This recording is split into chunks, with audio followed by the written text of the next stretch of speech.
ਲੜੀਵਾਰ ਗੁਰਬਾਣੀ ਸ਼ਬਦ ਵਿਚਾਰ। ਭੱਟ ਸਹਿਬਾਨ ਵੱਲੋਂ ਜੋ ਗੁਰੂ ਉਸਤਤ ਵਿੱਚ ਸਵਈਏ ਦੇ ਰੂਪ ਅੰਦਰ ਪਾਵਨ ਬਚਨ ਉਚਾਰਨ ਕੀਤੇ, ਅੱਜ ਦਾ ਪਾਵਨ ਗੁਰਬਾਣੀ ਦਾ ਪਾਠ ਸਵਈਏ ਰੂਪ ਵਿੱਚ ਭਾਈ ਸਾਹਿਬ ਜੀ ਪਾਸੋਂ ਆਪ ਜੀਆਂ ਨੇ ਸਰਵਨ ਕੀਤਾ ਹੈ। ਗੁਰੂ ਗ੍ਰੰਥ ਸਾਹਿਬ ਮਹਾਰਾਜ ਜੀ ਦੀ ਰਹਿਮਤ ਨਾਲ ਪਹਿਲੇ ਪ੍ਰਕਾਸ਼ ਪੁਰਬ ਦੀ ਵਿਚਾਰ ਅੱਜ ਦੇ ਅੰਮ੍ਰਿਤਮਈ ਬਚਨਾਂ ਦੀ ਵਿਚਾਰ ਨਾਲ ਸਾਂਝ ਪਾਉਣ ਵਾਸਤੇ ਜੋ ਸਮਾਂ ਪ੍ਰਾਪਤ ਹੋ ਰਿਹਾ ਹੈ, ਮਨ ਬਿਰਤੀਆਂ ਨੂੰ ਇਕਾਗਰ ਕਰਦੇ ਹੋਏ ਨਿਮਾਣੇ ਜੇ ਹੋ ਕੇ ਚਵਰ ਛਤਰ ਤਖਤ ਦੇ ਮਾਲਕ ਧੰਨ ਗੁਰੂ ਗ੍ਰੰਥ ਸਾਹਿਬ ਮਹਾਰਾਜ ਜੀ ਦੇ ਪਾਵਨ ਚਰਨਾਂ ਵਿੱਚ ਜੁੜਨ ਦਾ ਯਤਨ ਕਰੀਏ। ਭੱਟ ਜੀ ਜੋ ਗੁਰੂ ਸਾਹਿਬ ਜੀ ਦੀ ਉਸਤਤ ਕਰਦਿਆਂ ਹੋਇਆਂ ਸਾਨੂੰ ਤੁਹਾਨੂੰ ਸੰਸਾਰੀ ਜੀਵਾਂ ਨੂੰ ਗੁਰੂ ਸਾਹਿਬ ਜੀ ਦਾ ਗਿਆਨ ਦਿਵਾਰੇ ਨੇ। ਇੱਕ ਮਨ ਇੱਕ ਚਿੱਤ ਹੋ ਕੇ ਸਤਿਗੁਰੂ ਜੀ ਦੀਆਂ ਬਖਸ਼ਿਸ਼ਾਂ ਪ੍ਰਾਪਤ ਕਰਨ ਦਾ ਯਤਨ ਕਰੀਏ ਜੀ। ਵਾਹਿਗੁਰੂ ਸਾਹਿਬ ਜੀ।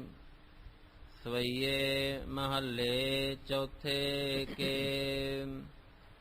ਇੱਕ ਓੰਕਾਰ ਸਤ ਗੁਰ ਪ੍ਰਸਾਦ।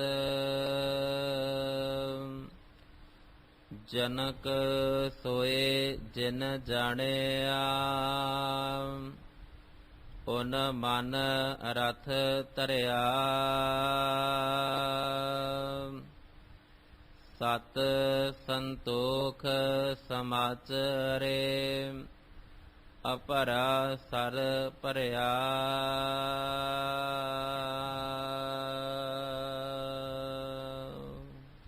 ਆਪ ਜੀ ਰੋਜ਼ਾਨਾ ਇਸ ਅਸਥਾਨ ਤੋਂ ਲੜੀਵਾਰ ਗੁਰਬਾਣੀ ਸ਼ਬਦ ਵਿਚਾਰ ਦੇ ਨਾਲ ਸਾਂਝ ਪਾਉਂਦੇ ਆ ਰਹੇ ਹੋ। ਧੰਨ ਧੰਨ ਗੁਰੂ ਰਾਮਦਾਸ ਪਾਤਸ਼ਾਹ ਜੀ ਦੀ ਉਸਤਤ ਵਿੱਚ ਵਡਿਆਈ ਦੇ ਵਿੱਚ ਭੱਟ ਸਹਿਬਾਨ ਵੱਲੋਂ ਜੋ ਪਾਵਨ ਬਚਨ ਸਵਈਏ ਰੂਪ ਵਿੱਚ ਉਚਾਰਨ ਕੀਤੇ, ਜਿਨ੍ਹਾਂ ਵਿੱਚੋਂ ਅੱਜ ਦਾ ਜੋ ਪਾਠ ਆਪ ਜੀ ਨੇ ਸਰਵਨ ਕੀਤਾ ਹੈ, ਗੁਰੂ ਗ੍ਰੰਥ ਸਾਹਿਬ ਮਹਾਰਾਜ ਜੀ ਦੀ ਪਵਿੱਤਰ ਬਾਣੀ ਪਾਵਨ ਅੰਗ 1398 ਦੇ ਉੱਪਰ ਸੁਭਾਏਮਾਨ ਹੈ। ਭੱਟ ਕੱਲ ਜੀ ਗੁਰੂ ਰਾਮਦਾਸ ਮਹਾਰਾਜ ਜੀ ਦੀ ਵਡਿਆਈ ਕਰਦਿਆਂ ਹੋਇਆਂ ਕਿਰਪਾ ਕਰਦੇ ਨੇ ਕਿ ਜਿਨ੍ਹਾਂ ਨੇ ਆਪਣੇ ਜੀਵਨ ਦੇ ਅੰਦਰ ਗਿਆਨ ਪ੍ਰਾਪਤ ਕਰਕੇ, ਬ੍ਰਹਮ ਗਿਆਨ ਪ੍ਰਾਪਤ ਕਰਕੇ ਆਪਣੇ ਆਪ ਨੂੰ ਜਾਣ ਲਿਆ, ਸਮਝ ਲਿਆ, ਉਹਨੇ ਆਪਣੇ ਮਨ ਦੇ ਅੰਦਰ ਪੂਰਨ ਤੌਰ ਤੇ ਖਿੜਾਓ ਜਿਹੜਾ ਹੈ, ਵਿਗਾਸ, ਉਹਦੀ ਪ੍ਰਾਪਤੀ ਕਰ ਲਈ। ਸਾਡੇ ਕੋਲ ਜਿਹੜਾ ਗਿਆਨ ਹੈ ਉਹ ਅਧੂਰਾ ਹੈ, ਜਾਂ ਸਾਡੇ ਕੋਲ ਵਿਗਿਆਨ ਬਹੁਤ ਹੈ ਪਰ ਸਾਡੇ ਕੋਲ ਬ੍ਰਹਮ ਦਾ ਗਿਆਨ ਨਹੀਂ। ਨਾ ਬ੍ਰਹਮ ਦੀ ਸੋਝੀ ਹੈ ਤੇ ਨਾ ਸਾਨੂੰ ਆਪਣੇ ਆਪੇ ਦੀ ਸੋਝੀ ਹੈ, ਜਿਹਦੇ ਕਰਕੇ ਸਾਡੇ ਮਨ ਦੇ ਵਿੱਚ ਪੂਰਨ ਤੌਰ ਤੇ ਖਿੜਾਓ ਨਹੀਂ ਪੈਦਾ ਹੁੰਦਾ। ਸਾਡੇ ਮਨ ਦੇ ਵਿੱਚ ਵਿਗਾਸ ਦੀ ਜਿਹੜੀ ਉਹ ਅਵਸਥਾ ਹੈ, ਖੁਸ਼ੀ ਖੇੜੇ ਦੀ, ਉਹ ਅਵਸਥਾ ਨਹੀਂ ਬਣਦੀ। ਸਾਡਾ ਮਨ ਅੰਦਰ ਹਰ ਵੇਲੇ ਮੁਰਝਾਇਆ ਰਹਿੰਦਾ ਹੈ। ਮਨ ਦੇ ਵਿੱਚ ਹਰ ਵੇਲੇ ਉਦਾਸੀ ਛਾਈ ਰਹਿੰਦੀ ਹੈ, ਚਿੰਤਾਵਾਂ ਹਰ ਵੇਲੇ ਮਨ ਵਿੱਚ ਰਹਿੰਦੀਆਂ ਨੇ। ਉਹਦਾ ਕਾਰਨ ਇਹ ਹੈ ਕਿ ਹਜੇ ਬ੍ਰਹਮ ਦੇ ਗਿਆਨ ਦੀ ਸੋਝੀ ਨਹੀਂ, ਔਰ ਆਪਣੇ ਆਪੇ ਦੀ ਵੀ ਜਿਹੜੀ ਹੈ ਉਹ ਸੋਝੀ ਨਹੀਂ। ਹੁਣ ਜਿੱਦਣ ਸਾਨੂੰ ਆਪਣੇ ਆਪ ਦੀ ਸੋਝੀ ਆ ਜਾਏਗੀ, ਸਮਝ ਆ ਜਾਏਗੀ ਕਿ ਇਹ ਮਨੁੱਖਾ ਜਨਮ ਸਾਨੂੰ ਕਿਸ ਵਾਸਤੇ ਮਿਲਿਆ ਹੈ। ਇਹ ਮਨੁੱਖਾ ਦੇਹੀ ਪਰਮੇਸ਼ਵਰ ਨੇ ਸਾਨੂੰ ਦਿੱਤੀ ਹੈ, ਇਹ ਕਿਸ ਵਾਸਤੇ ਦਿੱਤੀ ਹੈ। ਜੇ ਇਸ ਮਨੁੱਖਾ ਦੇਹੀ ਦੇ ਵਿੱਚ ਮਨ ਦੀ ਅਵਸਥਾ ਦਿੱਤੀ ਹੈ, ਜਿਹੜੀ ਪਸ਼ੂ ਕੋਲ ਨਹੀਂ, ਜਾਨਵਰ ਕੋਲ ਨਹੀਂ, ਪੰਛੀਆਂ ਦੀਆਂ ਜਾਤੀਆਂ ਦੇ ਕੋਲ ਨਹੀਂ, ਜਿਹੜੀ ਮਨ ਦੀ ਅਵਸਥਾ ਸਾਨੂੰ ਇਸ ਮਨੁੱਖਾ ਦੇਹੀ ਵਿੱਚ ਮਾਲਕ ਨੇ ਦਿੱਤੀ ਹੈ, ਉਹ ਸਾਨੂੰ ਇਹ ਅਵਸਥਾ ਕਿਉਂ ਦਿੱਤੀ ਹੈ, ਇਹ ਜਨਮ ਸਾਡਾ ਕਿਉਂ ਹੈ, ਇਸ ਜਨਮ ਵਿੱਚ ਅਸੀਂ ਕਿਹੜਾ ਕਰਮ ਕਰਨਾ ਹੈ, ਔਰ ਅਸੀਂ ਕਰਮ ਕਰ ਕਿਹੜਾ ਰਹੇ ਹਾਂ, ਸਾਨੂੰ ਕਿਹੜੇ ਮਾਰਗ ਤੇ ਚੱਲਣਾ ਸੀ, ਅਸੀਂ ਕਿਹੜੇ ਮਾਰਗ ਤੇ ਚੱਲ ਰਹੇ ਹਾਂ, ਇਹਦੀ ਸਮਝ ਨਾ ਹੋਣ ਕਰਕੇ ਮਨ ਪਰੇਸ਼ਾਨ ਰਹਿੰਦਾ ਹੈ, ਮਨ ਦੁਖੀ ਰਹਿੰਦਾ ਹੈ, ਮਨ ਚਿੰਤਤ ਰਹਿੰਦਾ ਹੈ, ਮਨ ਹਰ ਵੇਲੇ ਪਰੇਸ਼ਾਨੀਆਂ ਵਿੱਚ ਘਿਰਿਆ ਰਹਿੰਦਾ ਹੈ। ਕਿਉਂਕਿ ਇਹ ਬਾਹਰੋਂ ਅਗਿਆਨਤਾ ਦਾ ਹਨੇਰਾ ਹੋਣ ਕਰਕੇ ਇਹ ਬਾਹਰੋਂ ਹੀ ਲੱਭਣ ਦੀ ਕੋਸ਼ਿਸ਼ ਕਰ ਰਿਹਾ ਹੈ। ਜਿਹਨੂੰ ਅਸੀਂ ਪ੍ਰਾਪਤ ਕਰਨਾ ਇਸ ਮਨੁੱਖਾ ਜਨਮ ਦੇ ਅੰਦਰ, ਉਹਦੀ ਪ੍ਰਾਪਤੀ ਲਈ ਇਹ ਬਾਹਰ ਹੀ ਭਟਕ ਰਿਹਾ ਹੈ।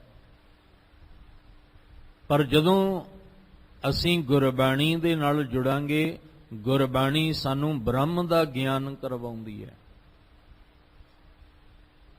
ठीक है, लोग जाने ये गीत है, ये तो ब्रह्म विचार, ये तो ब्रह्म दी विचार है, ये कोई लोक गीत नहीं है।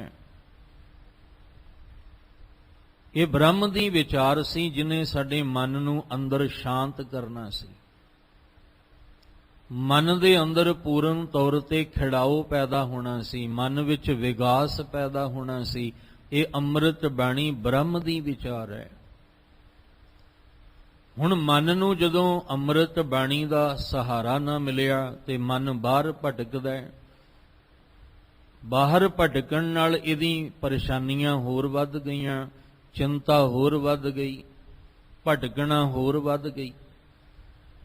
ਹੁਣ ਜਿਵੇਂ ਜਿਵੇਂ ਇਹ ਬਾਹਰ ਮਨ ਭਟਕਦਾ ਹੈ, ਤਿਵੇਂ ਤਿਵੇਂ ਸਾਡਾ ਉਧਰੋਂ ਸਮਾਂ ਵੀ ਘਟਦਾ ਜਾ ਰਿਹਾ ਹੈ।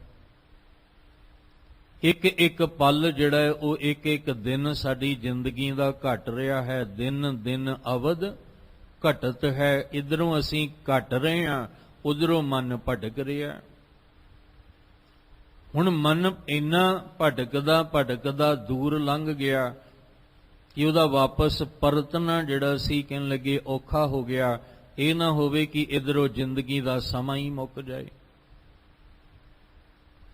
ਇਹੀ ਕਾਰਨ ਸੀ ਕਿ ਸਾਨੂੰ ਬਾਣੀ ਵਿੱਚ ਪਹਿਲਾਂ ਸਾਨੂੰ ਆਪਣੇ ਆਪੇ ਦੀ ਸੋਝੀ ਕਰਵਾਈ ਗਈ ਕਿ ਬੰਦਿਆ ਦੇਖ ਦੂਰ ਗਵਨ ਸਿਰ ਉੱਪਰ ਮਰਨਾ। ਤੂੰ ਹਜੇ ਬਾਹਰ ਹੀ ਭਟਕ ਰਿਹਾ ਹੈ। ਪਰੇਸ਼ਾਨੀਆਂ ਚਿੰਤਾਵਾਂ ਇਹ ਤੇਰੇ ਜੀਵਨ ਦੇ ਅੰਦਰ ਬਣੀਆਂ ਨੇ। ਸਭ ਤੋਂ ਪਹਿਲੀ ਗੱਲ ਕਿ ਤੂੰ ਬਾਹਰ ਖੋਜਣ ਦੀ ਬਜਾਏ ਤੂੰ ਆਪਣੇ ਅੰਦਰ ਨੂੰ ਖੋਜਣਾ ਸ਼ੁਰੂ ਕਰ। ਤੂੰ ਬਾਹਰ ਦਾ ਸਫ਼ਰ ਕਰਨ ਦੀ ਬਜਾਏ ਆਪਣੇ ਅੰਦਰ ਦਾ ਸਫ਼ਰ ਕਰਨਾ ਸ਼ੁਰੂ ਕਰ। ਹੁਣ ਮੰਨ ਲਓ ਆਪਾਂ 100 ਮੀਲ ਦਾ ਸਫ਼ਰ ਤੈਅ ਕਰਨਾ ਹੈ ਤੇ 100 ਮੀਲ ਦੇ ਸਫ਼ਰ ਦੇ ਵਿੱਚ 50 ਮੀਲ ਦਾ ਸਫ਼ਰ ਤੈਅ ਕਰ ਲਿਆ, 50 ਬਾਕੀ ਹੈ ਤੇ ਅਸੀਂ ਗਲਤ ਰਸਤੇ ਚਲੇ ਗਏ।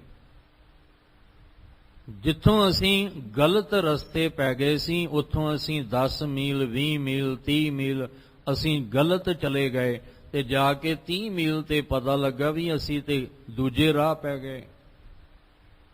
ਉੱਥੋਂ ਕੀ ਕਰੋਗੇ? ਫਿਰ ਉੱਥੋਂ ਤੁਸੀਂ ਵਾਪਸੀ ਕਰੋਗੇ, ਉੱਥੋਂ ਤੁਸੀਂ ਵਾਪਸ ਆਓਗੇ। ਕਿੱਥੇ ਆਓਗੇ? ਜਿੱਥੇ ਆ ਕੇ ਤੁਸੀਂ ਆਪਣਾ ਰਸਤਾ ਗਲਤ ਚੁਣ ਲਿਆ।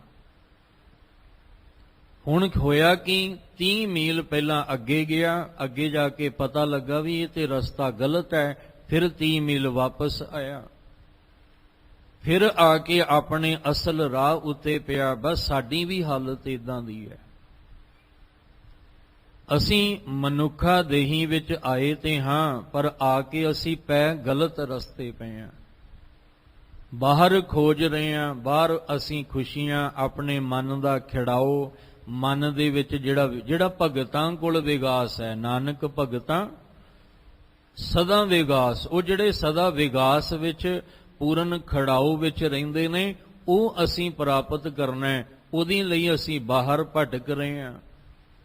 ਬਾਹਰ ਦੇ ਧਨ ਪਦਾਰਥਾਂ ਵਿੱਚੋਂ ਮਨ ਦਾ ਖਿੜਾਓ, ਮਨ ਦੀ ਖੁਸ਼ੀਆਂ ਲੱਭ ਰਹੇ ਹਾਂ, ਪਰ ਇਹ ਬਾਹਰ ਦੇ ਧਨ ਪਦਾਰਥਾਂ ਵਿੱਚ ਮਨ ਦੀਆਂ ਖੁਸ਼ੀਆਂ ਨਹੀਂ, ਮਨ ਦਾ ਖਿੜਾਓ ਨਹੀਂ।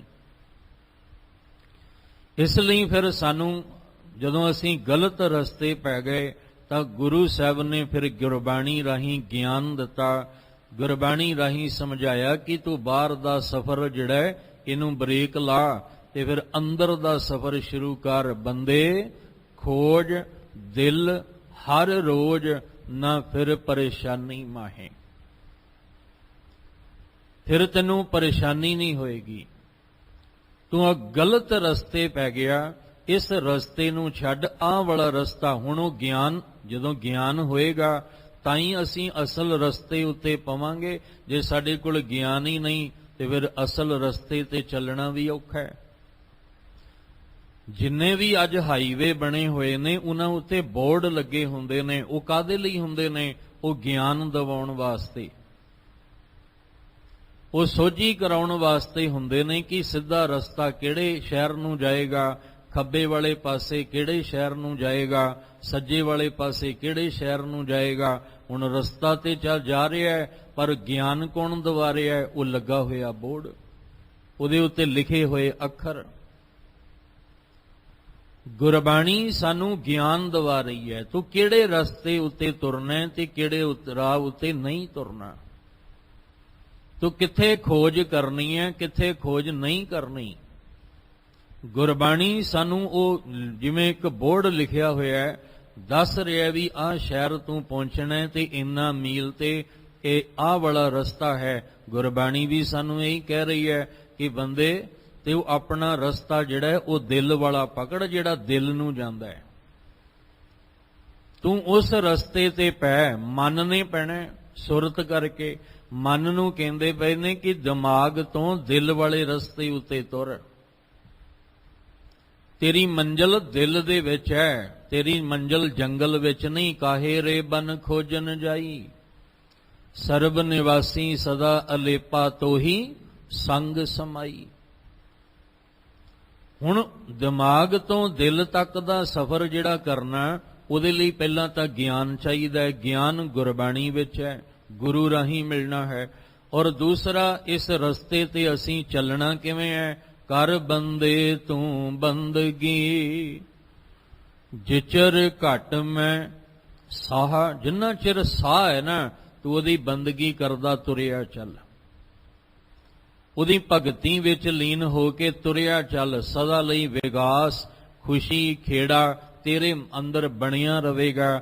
ਇਹ ਪਰੇਸ਼ਾਨੀਆਂ, ਇਹ ਚਿੰਤਾਵਾਂ, ਇਹ ਦੁੱਖ, ਇਹ ਕਦੇ ਵੀ ਤੇਰੇ ਨੇੜੇ ਨਹੀਂ ਆਉਣਗੇ ਜੇ ਤੂੰ ਪੂਰਨ ਖੜਾਓ ਪਰਮੇਸ਼ਵਰ ਦੇ ਨਾਮ ਨਾਲ, ਉਹਦੀ ਬੰਦਗੀ, ਉਹਦੀ ਭਗਤੀ ਨਾਲ ਤੂੰ ਇਸ ਤਰ੍ਹਾਂ ਜੋੜ ਕੇ ਚੱਲੇਗਾ ਤੇ ਤੇਰਾ ਰਸਤਾ ਵੀ ਕਲੀਅਰ ਹੋ ਜਾਏਗਾ। ਤੇਰੇ ਰਸਤੇ ਦੇ ਵਿੱਚ ਵਿਘਨ, ਰੁਕਾਵਟ ਕੋਈ ਨਹੀਂ ਆਏ। ਜੇ ਆਏਗੀ ਤਾਂ ਵਿਘਨ ਵਿਨਾਸ਼ਨ, ਸਭ ਦੁੱਖ ਨਾਸਨ, ਸਤਿਗੁਰ ਨਾਮ ਦ੍ਰਿੜਾਇਆ। ਜਿਹੜੇ ਨਾਮ ਦੀ ਤੂੰ ਬੰਦਗੀ ਕਰ ਰਿਹਾ ਹੈ, ਜਿਹੜੇ ਨਾਮ ਦੀ ਤੂੰ ਭਗਤੀ ਕਰ ਰਿਹਾ ਹੈ, ਉਸ ਨਾਮ ਨਾਲ ਕੋਈ ਰੁਕਾਵਟ ਤੇਰੇ ਜੀਵਨ ਵਿੱਚ ਆਏਗੀ ਨਹੀਂ। ਇਸ ਲਈ ਪਹਿਲਾਂ ਸਾਨੂੰ ਆਪਣੇ ਆਪੇ ਦੀ ਸੋਝੀ ਕਰਵਾਈ ਗਈ ਕਿ ਅਸੀਂ ਇਸ ਮਨੁੱਖਾ ਦੇਹੀ ਵਿੱਚ ਕਿਉਂ ਆਏ ਹਾਂ, ਅਸੀਂ ਕਿਹੜੇ ਮਾਰਗ ਤੁਰਨਾ ਔਰ ਅਸੀਂ ਤੁਰ ਕਿਹੜੇ ਮਾਰਗ ਰਹੇ ਹਾਂ।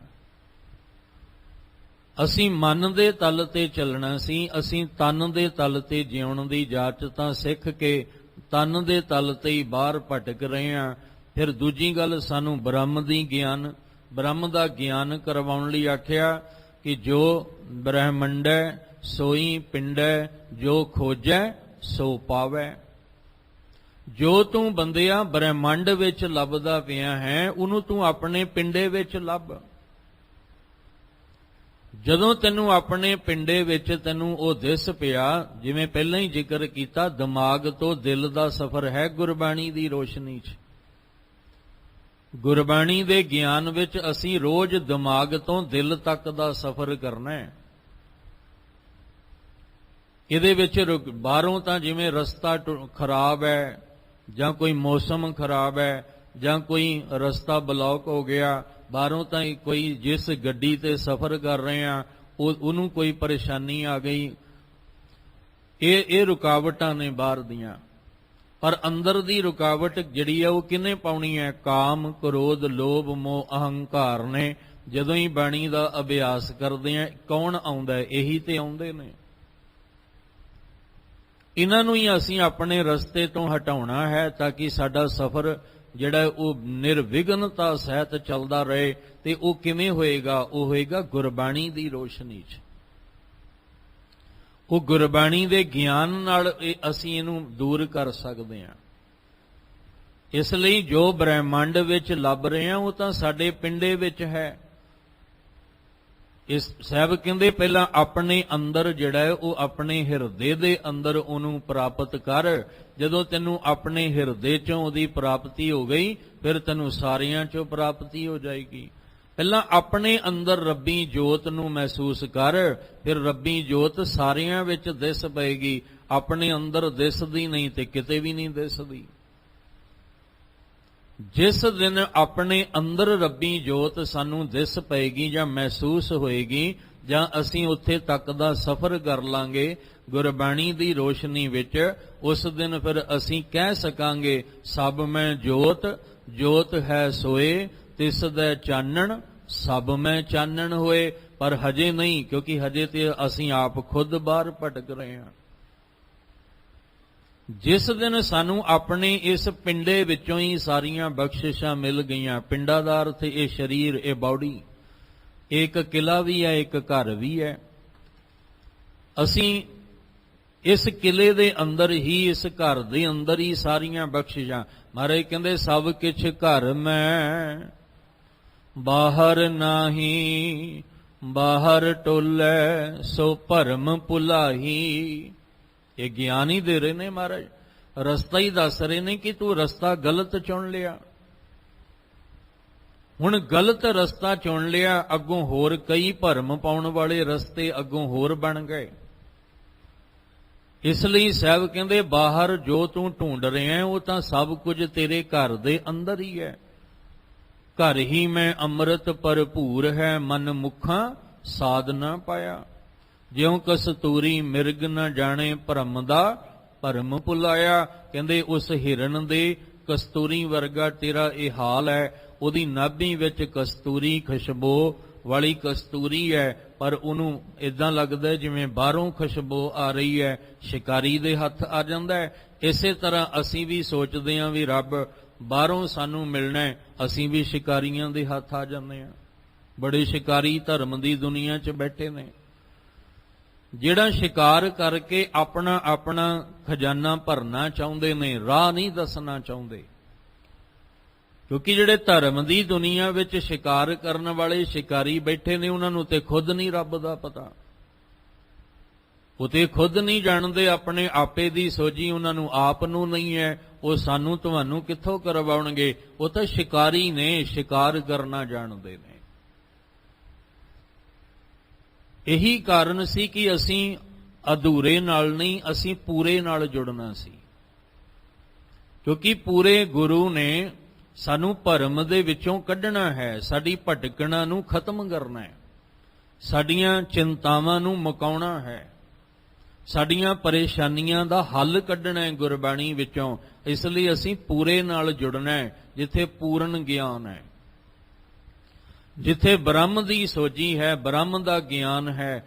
ਤੋ ਜਿਨ੍ਹਾਂ ਨੇ ਆਪਣੇ ਅੰਦਰ ਇਹ ਗਿਆਨ ਪ੍ਰਾਪਤ ਕਰ ਲਿਆ, ਜਿਨ੍ਹਾਂ ਨੇ ਆਪਣੇ ਆਪ ਨੂੰ ਸਮਝ ਕੇ ਉਸ ਨਿਰੰਕਾਰ ਨੂੰ ਜਾਣ ਲਿਆ ਹੈ, ਉਹਨੇ ਆਪਣੇ ਜੀਵਨ ਨੂੰ ਸਫਲ ਕਰ ਲਿਆ। ਉਹਦੀ ਇਹ ਯਾਤਰਾ ਸਫਲ ਹੋ ਗਈ। ਅਸੀਂ ਤੇ ਹਜੇ ਬਾਹਰ ਦੀਆਂ ਯਾਤਰਾਵਾਂ 'ਚ ਹੀ ਪਏ ਹਾਂ। ਬਾਹਰ ਦੀਆਂ ਯਾਤਰਾਵਾਂ ਦੀ ਗਿਣਤੀ ਕੀਤੀ ਹੋਈ ਹੈ। ਕਈਆਂ ਨੇ ਤੇ ਜਿਹੜਾ ਉਹ ਨੋਟ ਵੀ ਕੀਤਾ ਹੋਇਆ ਆਪਣੇ ਆਪਣੀ ਡਾਇਰੀ ਉੱਤੇ ਕਿ ਹੁਣ ਤੱਕ ਮੈਂ ਬਾਹਰ ਦੀਆਂ ਯਾਤਰਾਵਾਂ ਇੰਨੀਆਂ ਕਰ ਲਈਆਂ। ਉਹਨਾਂ ਦੀਆਂ ਯਾਦਾਂ ਵੀ ਕਈਆਂ ਨੇ ਆਪਣੇ ਡਾਇਰੀ ਉੱਤੇ ਨੋਟ ਕੀਤੀਆਂ ਹੋਈਆਂ ਨੇ। ਪਰ ਅੰਦਰ ਦੀ ਯਾਤਰਾ ਜਿਹੜੀ ਅਸੀਂ ਕਰਨ ਆਏ ਸੀ ਇਸ ਮਨੁੱਖਾ ਦੇਹੀ ਵਿੱਚ, ਉਹ ਯਾਤਰਾ ਤੇ ਹਜੇ ਸ਼ੁਰੂ ਵੀ ਨਹੀਂ ਕੀਤੀ। ਜਿਨ੍ਹਾਂ ਦੀ ਯਾਤਰਾ ਸ਼ੁਰੂ ਹੈ ਮੁਬਾਰਕ, ਤੇ ਜਿਹੜੇ ਜੀਵਨ ਇਹ ਵਿੱਚ ਆਪਣੇ ਮੁਕਾਮ ਤੇ ਪਹੁੰਚ ਕੇ ਜਿਨ੍ਹਾਂ ਨੇ ਯਾਤਰਾ ਸਫਲ ਕਰ ਲਈ, ਉਹਨਾਂ ਨੂੰ ਬਹੁਤ ਮੁਬਾਰਕਾਂ। ਜਿਨ੍ਹਾਂ ਨੇ ਬ੍ਰਹਮ ਗਿਆਨ ਹਾਸਲ ਕਰਕੇ ਇੱਥੇ ਤੱਕ ਪਹੁੰਚ ਗਏ ਕਿ ਸਭ ਗੋਬਿੰਦ ਹੈ, ਸਭ ਗੋਬਿੰਦ ਹੈ, ਗੋਬਿੰਦ ਬਿਨ ਨਹੀਂ ਕੋਈ। ਆ ਹੈ ਸਾਡੀ ਯਾਤਰਾ ਸਫਲ, ਸਫਲ ਯਾਤਰਾ ਜਿਹਨੂੰ ਆਪਾਂ ਕਹਿੰਦੇ ਆ। ਹਜੇ ਤਾਂ ਕਈ ਅੰਦਰ ਦੀ ਯਾਤਰਾ ਹਜੇ ਸ਼ੁਰੂ ਹੀ ਨਹੀਂ ਕੀਤੀ। ਸ਼ੁਰੂ ਦਾ ਮਤਲਬ ਕਈਆਂ ਨੂੰ ਪਤਾ ਹੀ ਨਹੀਂ ਵੀ ਯਾਤਰਾ ਅੰਦਰ ਦੀ ਵੀ ਹੈ। ਉੱਤੇ ਸਿਰਫ ਬਾਹਰ ਦੀਆਂ ਯਾਤਰਾਵਾਂ ਜਿਹੜੀਆਂ ਨੇ ਕਰਕੇ ਤੇ ਉਹਨੂੰ ਨੋਟ ਕਰ ਰਹੇ ਨੇ ਵੀ ਇੰਨੀ ਵਾਰ ਹੋ ਗਈ ਹੈ, ਇੰਨੀ ਵਾਰ ਕਰਨੀ ਹੈ। ਪਰ ਗੁਰਬਾਣੀ ਦੇ ਵਿੱਚ ਇਹੀ ਗਿਆਨ ਹੈ ਕਿ ਤੂੰ ਕਿਹੜੀ ਯਾਤਰਾ ਕਰਕੇ ਮੁਕਾਮ ਤੇ ਪਹੁੰਚਣਾ ਹੈ ਤੇ ਆਪਣੀ ਜ਼ਿੰਦਗੀ ਦੇ ਸਫ਼ਰ ਨੂੰ ਸਫਲ ਕਰਨਾ ਹੈ। ਅੱਜ ਦੇ ਇਹਨਾਂ ਬਚਨਾਂ ਦੇ ਵਿੱਚ ਭੱਟ ਕੱਲ ਜੀ ਕਹਿ ਰਹੇ ਨੇ, ਜਨਕ ਸੋਏ। ਜਨਕ ਦਾ ਅਰਥ ਹੁੰਦਾ ਹੈ ਗਿਆਨਵਾਨ। ਜਨਕ ਦੇ ਕਈ ਅਰਥ ਨੇ। ਜਦੋਂ ਤੁਸੀਂ ਮਹਾਨ ਕੋਸ਼ ਪੜ੍ਹੋ ਭਾਈ ਕਾਨ੍ਹ ਸਿੰਘ ਨਾਭਾ ਜਾਂ ਗੁਰਬਾਣੀ ਨੂੰ ਆਪਾਂ ਪੜ੍ਹੀਏ ਤੇ ਜਨਕ ਰਾਜਾ ਵੀ ਹੈ, ਧਰਮੀ ਰਾਜਾ ਹੈ, ਰਾਜਾ ਜਨਕ। ਔਰ ਜਨਕ ਦਾ ਅਰਥ ਪਿਤਾ ਵੀ ਹੁੰਦਾ, ਜਿਹੜਾ ਸਾਰਿਆਂ ਨੂੰ ਜੀਆਂ ਨੂੰ ਪੈਦਾ ਕਰਨ ਵਾਲਾ ਪਰਮਾਤਮਾ ਹੈ। ਏਕ ਪਿਤਾ ਏਕਸ ਕੇ ਹਮ ਬਾਰਕ, ਇਹਦਾ ਅਰਥ ਪਿਤਾ ਵੀ ਹੈ। ਤੇ ਜਨਕ ਦਾ ਅਰਥ ਗਿਆਨ ਵੀ ਹੈ, ਗਿਆਨਵਾਨ, ਜਿਹਨੇ ਗਿਆਨ ਹਾਸਲ ਕਰ ਲਿਆ, ਜਿਹਨੂੰ ਗਿਆਨ ਦੀ ਪ੍ਰਾਪਤੀ ਹੋ ਗਈ। ਹੁਣ ਇੱਥੇ ਜਿਹੜਾ ਅਰਥ ਹੋਏਗਾ ਉਹ ਹੋਏਗਾ ਗਿਆਨ। ਜਿਹਨੇ ਗਿਆਨ ਦੀ ਪ੍ਰਾਪਤੀ ਕਰਕੇ ਆਪਣੇ ਆਪ ਨੂੰ ਜਾਣ ਲਿਆ, ਜਿਹਨੇ ਗਿਆਨ ਦੀ ਪ੍ਰਾਪਤੀ ਕਰਕੇ ਨਿਰੰਕਾਰ ਨੂੰ ਸਮਝ ਲਿਆ। ਤੋ ਭੱਟ ਜੀ ਅੱਜ ਦੇ ਬਚਨਾਂ ਵਿੱਚ ਕਹਿੰਦੇ, ਜਨਕ ਸੋਏ ਜਿਨ ਜਾਣਿਆ। ਜਿਨ ਨੰਨੇ ਨੂੰ ਸਿਹਾਰੀ, ਜਿਸ ਨੇ ਜਾਣਿਆ, ਆਪਣੇ ਆਪੇ ਨੂੰ ਵੀ ਜਾਣ ਲਿਆ, ਜਾਂ ਜਿਹਨੇ ਬ੍ਰਹਿਮੰਡ ਦੇ ਵਿੱਚ ਆਪਣੇ ਅੰਦਰ ਪਿੰਡੇ ਵਿੱਚ ਖੋਜ ਕੇ ਉਸ ਬ੍ਰਹਮ ਨੂੰ ਜਾਣ ਲਿਆ, ਜਿਹਨੇ ਆਪਣੇ ਦਿਲ ਨੂੰ ਖੋਜ ਕੇ ਉਸ ਨਿਰੰਕਾਰ ਦੀ ਰੱਬੀ ਜੋਤ ਨੂੰ ਜਾਣ ਲਿਆ, ਉਹ ਹੈ ਜਨਕ ਸੋਏ। ਸੋਏ ਦਾ ਅਰਥ ਹੈ ਉਹ ਗਿਆਨਵਾਨ ਹੈ। ਉਹ ਸੋਏ ਦਾ ਅਰਥ ਕਰਾਂਗੇ ਉਹ ਦਾ ਮਤਲਬ ਜਿਨ ਜਾਣਿਆ, ਜਿਸ ਨੇ ਜਾਣਿਆ, ਜਿਹਨੇ ਬ੍ਰਹਮ ਗਿਆਨ ਲੈ ਕੇ ਆਪਣੇ ਆਪ ਨੂੰ ਵੀ ਜਾਣ ਲਿਆ ਔਰ ਆਪਣੇ ਅੰਦਰ ਦੇ ਨਿਰੰਕਾਰ ਰੱਬੀ ਜੋਤ ਨੂੰ ਵੀ ਜਾਣ ਲਿਆ, ਉਹਨੂੰ ਕਹਿੰਦੇ ਆ ਗਿਆਨਵਾਨ, ਉਹਨੂੰ ਕਹਿੰਦੇ ਆ ਜਨਕ, ਉਹਨੂੰ ਕਹਿੰਦੇ ਆ ਬ੍ਰਹਮ ਗਿਆਨੀ। ਉਹਨੂੰ ਬ੍ਰਹਮ ਗਿਆਨੀ ਕਹਿੰਦੇ ਨੇ, ਜਿਹੜਾ ਮਨ ਔਰ ਮੁਖ ਕਰਕੇ ਇੱਕ ਹੋ ਜਾਂਦਾ ਹੈ। ਸਾਡੇ ਮੁਖ ਚੋਂ ਬੋਲ ਕੋਈ ਹੋਰ ਨਿਕਲਦੇ ਨੇ, ਮਨ ਕੁਝ ਹੋਰ ਅੰਦਰੋਂ ਬੋਲਦਾ ਪਿਆ ਤੇ ਸਟੈਂਪ ਲਾਈ ਹੋਈ ਹੈ ਬ੍ਰਹਮ ਗਿਆਨੀ ਦੀ। ਮੋਹਰ ਅਸੀਂ ਲਾਈ ਹੋਈ ਹੈ ਵੀ ਬ੍ਰਹਮ ਗਿਆਨੀ ਦੀ, ਮੂੰਹ ਚੋਂ ਬੋਲ ਕੋਈ ਹੋਰ ਨਿਕਲਦੇ ਆ। ਪਰ ਲੱਛਣ ਤਾਂ ਰੋਜ਼ ਜਿਹੜੇ ਸੁਖਮਨੀ ਸਾਹਿਬ ਦਾ ਪਾਠ ਰੋਜ਼ ਕਰਦੇ ਆ ਕਿ ਉਹ ਰੋਜ਼ ਲੱਛਣ ਜਿਹੜੇ ਨੇ ਉਹ ਪੜ੍ਹਦੇ ਨਹੀਂ। ਰੋਜ਼ ਸਮਝਾਇਆ ਜਾਂਦਾ ਹੈ, ਜਿਹੜੇ ਜਿਹੜੇ ਰੋਜ਼ ਨਿਤ ਦੇ ਨੇਮ ਵਿੱਚ ਪਾਠ ਗੁਰਬਾਣੀ ਦਾ ਕਰਦੇ ਨੇ, ਨਿਤਨੇਮ ਤੋਂ ਇਲਾਵਾ ਸੁਖਮਨੀ ਸਾਹਿਬ ਦਾ ਪਾਠ ਕਰਦੇ ਨੇ। ਮਹਾਰਾਜ ਕਹਿੰਦੇ, ਮਨ ਸਾਚਾ ਮੁਖ ਸਾਚਾ ਸੋਏ, ਅਵਰ ਨਾ ਪੇਖੈ ਏਕਸ ਬਿਨ ਕੋਏ। ਨਾਨਕ ਇਹ ਲੱਛਣ ਬ੍ਰਹਮ ਗਿਆਨੀ ਹੋਏ। ਆ ਹੈ ਲੱਛਣ ਬ੍ਰਹਮ ਗਿਆਨੀ ਦਾ। ਇੱਥੇ ਅਸੀਂ ਜਨਕ ਨੂੰ ਗਿਆਨਵਾਨ, ਜਨਕ ਨੂੰ ਬ੍ਰਹਮ ਗਿਆਨੀ ਵੀ ਕਹਿ ਸਕਦੇ ਹਾਂ। ਕਹਿੰਦੇ ਉਹ ਹੈ ਅਸਲ ਵਿੱਚ ਬ੍ਰਹਮ ਗਿਆਨ ਨਾਲ ਭਰਪੂਰ ਗਿਆਨਵਾਨ, ਜਿਨ ਜਾਣਿਆ, ਜਿਨੇ ਆਪਣੇ ਆਪੇ ਨੂੰ ਜਾਣਦਿਆਂ ਉਸ ਨਿਰੰਕਾਰ ਦੀ ਰੱਬੀ ਜੋਤ ਨੂੰ ਜਾਣ ਲਿਆ, ਜਿਨੇ ਕੁਦਰਤ ਵਿੱਚ ਕਰਤੇ ਨੂੰ, ਕਾਦਰ ਨੂੰ ਸਮਝ ਲਿਆ। ਉਨ ਮਨ ਰਥ ਧਰਿਆ। ਇੱਥੇ ਰਥ ਦਾ ਅਰਥ ਮਨ ਹੈ। ਕਹਿਣ ਲੱਗੇ ਜਿਹੜਾ ਅੰਦਰ ਰਥ ਰੂਪੀ ਮਨ ਹੈ ਨਾ, ਉਸ ਮਨ ਦੇ ਵਿੱਚ ਉਨ ਮਨ ਦਾ ਅਰਥ ਹੁੰਦਾ ਪੂਰਨ ਖਿੜਾਓ। ਉਨ ਮਨ ਦਾ ਅਰਥ ਹੁੰਦਾ ਵਿਗਾਸ। ਉਨ ਮਨ ਦਾ ਅਰਥ ਹੁੰਦਾ ਜਿਹਦੇ ਵਿੱਚ ਭਰਪੂਰ ਖੁਸ਼ੀਆਂ, ਖੇੜਾ, ਆਨੰਦ, ਵਿਗਾਸ ਹੈ। ਕਹਿੰਦੇ ਉਹਨਾਂ ਨੇ ਆਪਣੇ ਮਨ ਰੂਪੀ ਰਥ ਵਿੱਚ ਕੀ ਧਰ ਲਿਆ? ਪੂਰਨ ਖਿੜਾਓ, ਪੂਰਨ ਖੁਸ਼ੀਆਂ, ਪੂਰਨ ਤੌਰ ਤੇ ਵਿਗਾਸ ਉਹਨਾਂ ਦੇ ਮਨ ਰੂਪੀ ਰਥ ਵਿੱਚ ਧਰਿਆ ਜਾਂਦਾ ਹੈ, ਰੱਖਿਆ ਜਾਂਦਾ ਹੈ। ਭਾਵ ਉਹਨਾਂ ਦਾ ਮਨ ਪੂਰਨ ਤੌਰ ਤੇ ਵਿਗਾਸ ਵਿੱਚ ਆ ਜਾਂਦਾ ਹੈ, ਉਹ ਅੰਦਰੋਂ ਖਿੜ ਜਾਂਦੇ ਨੇ। ਫਿਰ ਕੋਈ ਦੁੱਖ, ਕੋਈ ਪਰੇਸ਼ਾਨੀਆਂ ਉਹ ਕਦੇ ਮੁਰਝਾਉਂਦੇ ਹੀ ਨਹੀਂ। ਉਹਨਾਂ ਦੇ ਅੰਦਰ ਕਦੀ ਵੀ ਮੁਰਝਾਣਾਪਨ ਆਉਂਦਾ ਹੀ ਨਹੀਂ ਹੈ। ਜਿਨ੍ਹਾਂ ਨੇ ਬ੍ਰਹਮ ਦਾ ਗਿਆਨ ਲੈ ਕੇ ਆਪਣੇ ਆਪ ਨੂੰ ਜਾਣਦਿਆਂ ਨਿਰੰਕਾਰ ਨਾਲ ਆਪਣੀ ਸੁਰਤ ਨੂੰ ਜੋੜ ਲਿਆ, ਉਹ ਸਦਾ ਪੂਰਨ ਖਿੜਾਓ ਵਿੱਚ ਰਹਿੰਦੇ ਹਨ। ਸਤ ਸੰਤੋਖ ਸਮਾਚਰੇ ਅਪਰਾ ਸਰ ਭਰਿਆ। ਇਸੇ ਤਰ੍ਹਾਂ ਗੁਰੂ ਰਾਮਦਾਸ ਪਾਤਸ਼ਾਹ ਜੀ, ਤੁਸੀਂ ਗੁਰੂ ਅਮਰਦਾਸ ਮਹਾਰਾਜ ਜੀ ਦੇ ਘਰ ਵਿੱਚ ਆ ਕੇ ਰੱਬੀ ਬਾਣੀ ਦਾ ਗਿਆਨ ਲੈ ਕੇ, ਬ੍ਰਹਮ ਗਿਆਨ ਦੀ ਸੋਝੀ ਕਰਕੇ, ਆਪਣੇ ਆਪ ਨੂੰ ਸਮਝ ਕੇ ਰੱਬੀ ਜੋਤ ਨਾਲ ਜੁੜ ਕੇ ਸਤ ਸੰਤੋਖ ਸਮਾਚਰੇ, ਤੁਸੀਂ ਸਬਰ ਔਰ ਸੰਤੋਖ ਜਿਹੜਾ ਸੀ ਇਹ ਇਕੱਠਾ ਕੀਤਾ। ਜਿਹੜੇ ਸ਼ੁਭ ਗੁਣ ਸੀ ਨਾ, ਸਤ ਸੰਤੋਖ ਦਇਆ ਧਰਮ ਧੀਰਜ ਖਿਮਾ ਵਾਲੇ, ਇਹ ਸ਼ੁਭ ਗੁਣ ਤੁਸੀਂ ਸਮਾਚਰੇ, ਇਹਨਾਂ ਨੂੰ ਤੁਸੀਂ ਇਕੱਠਾ ਕਰ ਲਿਆ। ਹੁਣ ਧਿਆਨ ਰੱਖਿਓ, ਇਹ ਜਿਹੜੇ ਸ਼ੁਭ ਗੁਣ ਨੇ ਇਹ ਹੱਥਾਂ ਨਾਲ ਇਕੱਠੇ ਨਹੀਂ ਹੋਣੇ। ਇਹ ਹੱਥਾਂ ਨਾਲ ਨਹੀਂ ਇਕੱਠੇ ਹੋਣੇ ਵੀ ਆਪਾਂ ਸਤ ਸੰਤੋਖ, ਜਿਹੜਾ ਧਰਮ ਧੀਰਜ ਖਿਮਾ ਵਾਲਾ ਗੁਣ ਹੈ, ਇਹਨੂੰ ਹੱਥਾਂ ਨਾਲ ਨਹੀਂ, ਇਹ ਮਨ ਵਿੱਚ ਇਕੱਠੇ ਹੋਣੇ ਨੇ। ਅਵਗਣ ਕਿੱਥੇ ਨੇ? ਕਾਮ ਕ੍ਰੋਧ ਲੋਭ ਮੋਹ ਹੰਕਾਰ ਸਾਡੇ ਹੱਥਾਂ ਵਿੱਚ ਹੈ? ਨਹੀਂ, ਇਹ ਸਾਡੇ ਮਨ ਦੇ ਵਿੱਚ ਹੈ। ਹੁਣ ਆਪਣੇ ਮਨ ਵਿੱਚੋਂ ਇਹਨਾਂ ਪੰਜਾਂ ਨੂੰ ਕੱਢਣਾ ਤੇ ਪੰਜ ਜਿਹੜੇ ਨੇ ਉਹਨਾਂ ਨੂੰ ਇਕੱਠਾ ਕਰਨਾ ਹੈ।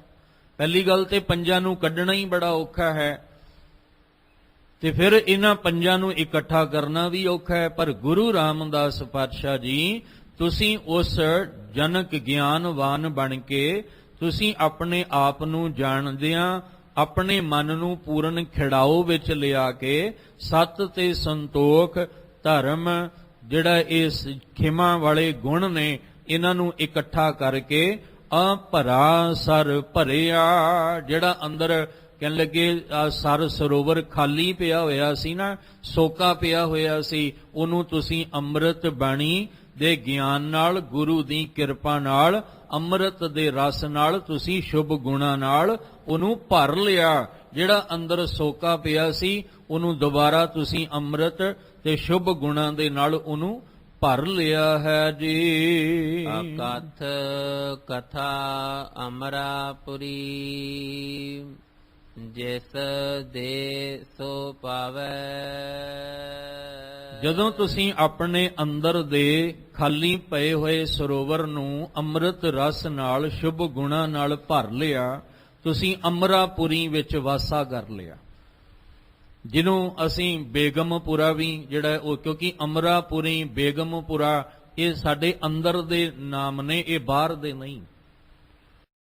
ਇਹ ਜਿਹੜੇ ਨਾਮ ਨੇ ਇਹ ਦਿਲ ਤੱਕ ਪਹੁੰਚ ਕੇ ਪਤਾ ਲੱਗਣਾ ਵੀ ਅਸੀਂ ਅਮਰਾਪੁਰੀ ਵਿੱਚ, ਅਸੀਂ ਬੇਗਮਪੁਰਾ ਸ਼ਹਿਰ ਕਾ ਨਾਉ ਜਿਹੜਾ ਉਹਦੇ ਵਿੱਚ ਵਾਸਾ ਕਰ, ਜਿੱਥੇ ਗਮ ਕੋਈ ਨਹੀਂ, ਜਿੱਥੇ ਦੁੱਖ ਸੁੱਖ ਇੱਕ ਬਰਾਬਰ ਹੋ ਜਾਣਾ, ਜਿੱਥੇ ਮਾਨ ਅਪਮਾਨ ਇੱਕ ਬਰਾਬਰ ਹੋ ਜਾਣਾ, ਜਿੱਥੇ ਖੁਸ਼ੀ ਗਮ ਇੱਕ ਬਰਾਬਰ ਹੋ ਜਾਣੀ ਹੈ, ਉੱਥੇ ਜਾ ਕੇ ਅਮਰਾਪੁਰੀ, ਜਿੱਥੇ ਮੌਤ ਦਾ ਭੈ ਵੀ ਖਤਮ ਹੋ ਜਾਣਾ, ਜਿੱਥੇ ਅਸੀਂ ਸਦਾ ਲਈ ਅਮਰ ਹੋ ਜਾਵਾਂਗੇ। ਫਿਰ ਇਹ ਵਿਕਾਰਾਂ ਦੇ ਹੱਥੋਂ ਸਾਡੀ ਜ਼ਮੀਰ ਨਹੀਂ ਮਰੇਗੀ, ਇਨਸਾਨੀਅਤ ਨਹੀਂ ਮਰੇਗੀ, ਉਹ ਅਮਰਾਪੁਰੀ ਹੈ। ਕਹਿੰਦੇ ਨੇ ਉਸ ਅਮਰਾਪੁਰੀ ਜਿਹਨੂੰ ਆਪਾਂ ਸਹਿਜ ਅਵਸਥਾ, ਪੂਰਨ ਖਿੜਾਓ, ਜਿਹਨੂੰ ਅਸੀਂ ਮਨ ਦਾ ਟਿਕਾਓ ਵੀ ਕਹਿ ਸਕਦੇ ਹਾਂ।